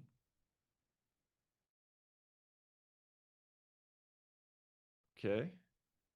And then we're going to squeeze these right over here. Whoop. Why you do this? I had it figured out, yo. Okay, all right. Did you guys see these? Yeah. So we had Brat with his first $10 super chat. Thank you so much, Brat, saying, it's not my birthday. Everyone's fucking with me, wishing me a happy birthday. So, Brat, thank you for the early birth. My birthday's in late September, folks. And Haley hopping in on the fun with a $2 super chat, wishing me happy birthday. Thank you, Haley. Brat with another $5 super chat saying, I wish James a happy birthday too. He just ignores me. So James, happy birthday to you as well. I can't let them get too inflated of egos. Then Brat donated $30 just to let to ask us why we were so small. That's because we were reacting to videos and stuff, so we had small little windows. But then I guess he wanted us to expand, so I expanded it on my screen. Brat, thank you for the, again, very generous. That's already like I know, Brat, you're a $50 from legend. Brat. I And hope Haley you D enjoyed. Slammed us a $5 super chat and says, most of the time what keeps me a little sane is that these people love themselves too much to go nuclear. She was talking about the Israelis as we were discussing, the potential, what chance there was of Israel going nuclear. IDF kills children. Very accurate. Gifted. One dude our membership. Thanks so much, IDF kills children. Far Twain hit us with a $5 super chat saying, AB agreeing with Ethan that Hezbollah sent rockets first when Israel has been bombing Lebanon during a ceasefire for months infuriates me. Sellout. Yes, I talked about that on Friday on my stream where I reacted to their whole segment about We talking needed to about cover their Lebanon. Lebanon comments. We could do that another time. It's all, we've already been streaming for like 2 hours and 40 minutes. There's a lot to cover, like you said. Yeah. But I think we got the main stuff. If anyone wants to see my comments on Lebanon, you can watch my stream from Friday night. I went through it pretty in detail. We have to do an But yeah, after dark stream that just covers. we got to find 2 extra co-hosts. We got to find we need a Guam and a. But yeah, I do agree. Again, I think AB at this point just wants to keep his head down, collect the paycheck, not too much trouble, and he's always going to agree with Ethan and Ela and like, yeah, Hezbollah is the problem. He's gonna do that narrative again. AB and Lena's families both are from the south, so I just hope they're okay. I'm gonna be nice to AB just while his family's going through this stressful time. As a Lebanese person, I feel like it's the least I could do. But yeah, I've given up on AB and Lena saying anything. They literally just sat there. They let Ethan and Ela justify what Israel was doing. You know what I mean? Yeah, okay. Hezbollah fired 3 rockets into Israel. They didn't kill anyone. They didn't create any fucking damage. Yet, Israel has killed over 2,000 people in Lebanon. Is that justified in any way, shape, or form? Is the attack that they did on Wednesday justified? Of course not. But AB's not going to sit there and tell them that. AB's not going to mention the 15,000 violations of a ceasefire. They're just going to call them terrorists. So, yeah, Far Twain, thank you so much for the $5 super chat. Mr. Nemo 2024, who's been a member for 1 month, sent a super message and asked, Israel really does act like that? If that was about the white phosphorus, hell yeah. And changing the maps. Chris sent us the $5 super chat to talk about the white phosphorus. Oh, sorry, talking about the Apple map. Saying Apple is no longer showing names of villages and towns in southern Lebanon. It's removed. Jim gifted 5 memberships. Thank you so much, Jim D. Dukers, our mayor. Chris sent us his $2 super chat saying 40-year-old viciously insecure and petty man, by the way. Talking about good old Ethan Klein. Haley with a $2 super chat saying, Ethan, why doesn't Gaza have bomb shelters, Klein? Yeah. Oh, that's right. I forgot about that when he was talking to Sam Cedar. Either talking about how like the lack of bomb shelters in Gaza or laughing about the fact that whenever rockets are fired into Israel, it's always Palestinians that die because the Palestinians don't have missile defense systems and they don't have bomb shelters in the ghettos that Israelis push them into living in Israel. Mm-hmm. Oops. But he's a stalwart advocate for the Palestinian right to self-determination. He literally would talk about human shields when Lonerbox was on. They were like, "Yeah, I mean, the people of Palestine, the Hamas uses human shields." They made almost the same argument about Hezbollah. Haley saying, "Your Honor, wrong answers only." And Haley with another $5 super chat saying, "I heard she did this because her deported model friend is about to go public with things. Rumored Melania interview with CNN tomorrow." Oh shit! Very cool. So her deported model friend is about to go public with some stuff. God damn. Oh, that's a nice little update. I'd be down to watch that interview with CNN. Thank you for the update. This is the first time Melania's been interesting in the entire time she's been in the public eye. I just scrolled down by mistake and I just saw that Brat sent a $50 super chat saying happy birthday, chat. Okay, Brat, you gotta stop. You're doing too much. Brad, that is insanely generous. Thank you so much, Brad. Like, we can't thank you enough. Thank you for supporting our 3 YouTube channels like that. That's very generous of you. I'm gonna scroll back up. I just saw the thing. I was just scrolling down to see what was happening in. Crazy, Brad. And then there was another $20 Brad dono saying, I heard she did this because her friend who was deported is about to go out. Oh, okay. So Brad and Haley sharing the same update. Thank you so much, Brad. And again, for the super generous dono. I'm glad we covered it then. Jim is wishing Brad a happy birthday. Now with a $5 super chat. Then Exit jumps in with a £10 super chat, wishing Brad a happy birthday. So thank you so much, Exit, as well. And happy birthday to Brad. Happy birthday, Brad. And then Brad with that $50 super chat, wishing everyone a happy birthday. Guys, thank you so much. Those are all the super chats that I have. Thank you so much. You guys have been incredibly generous and sweet today. I got one super chat to thank. One super from chat. Ella Olsen sent 27 Swedish krona. Ooh, thank you so much, Ella. Thank you very much. And thank you to Jim D. Dukers for the 5 gifted memberships. Ooh, I Mayor greatly Jim. appreciate it. We love Jim D. Dukers.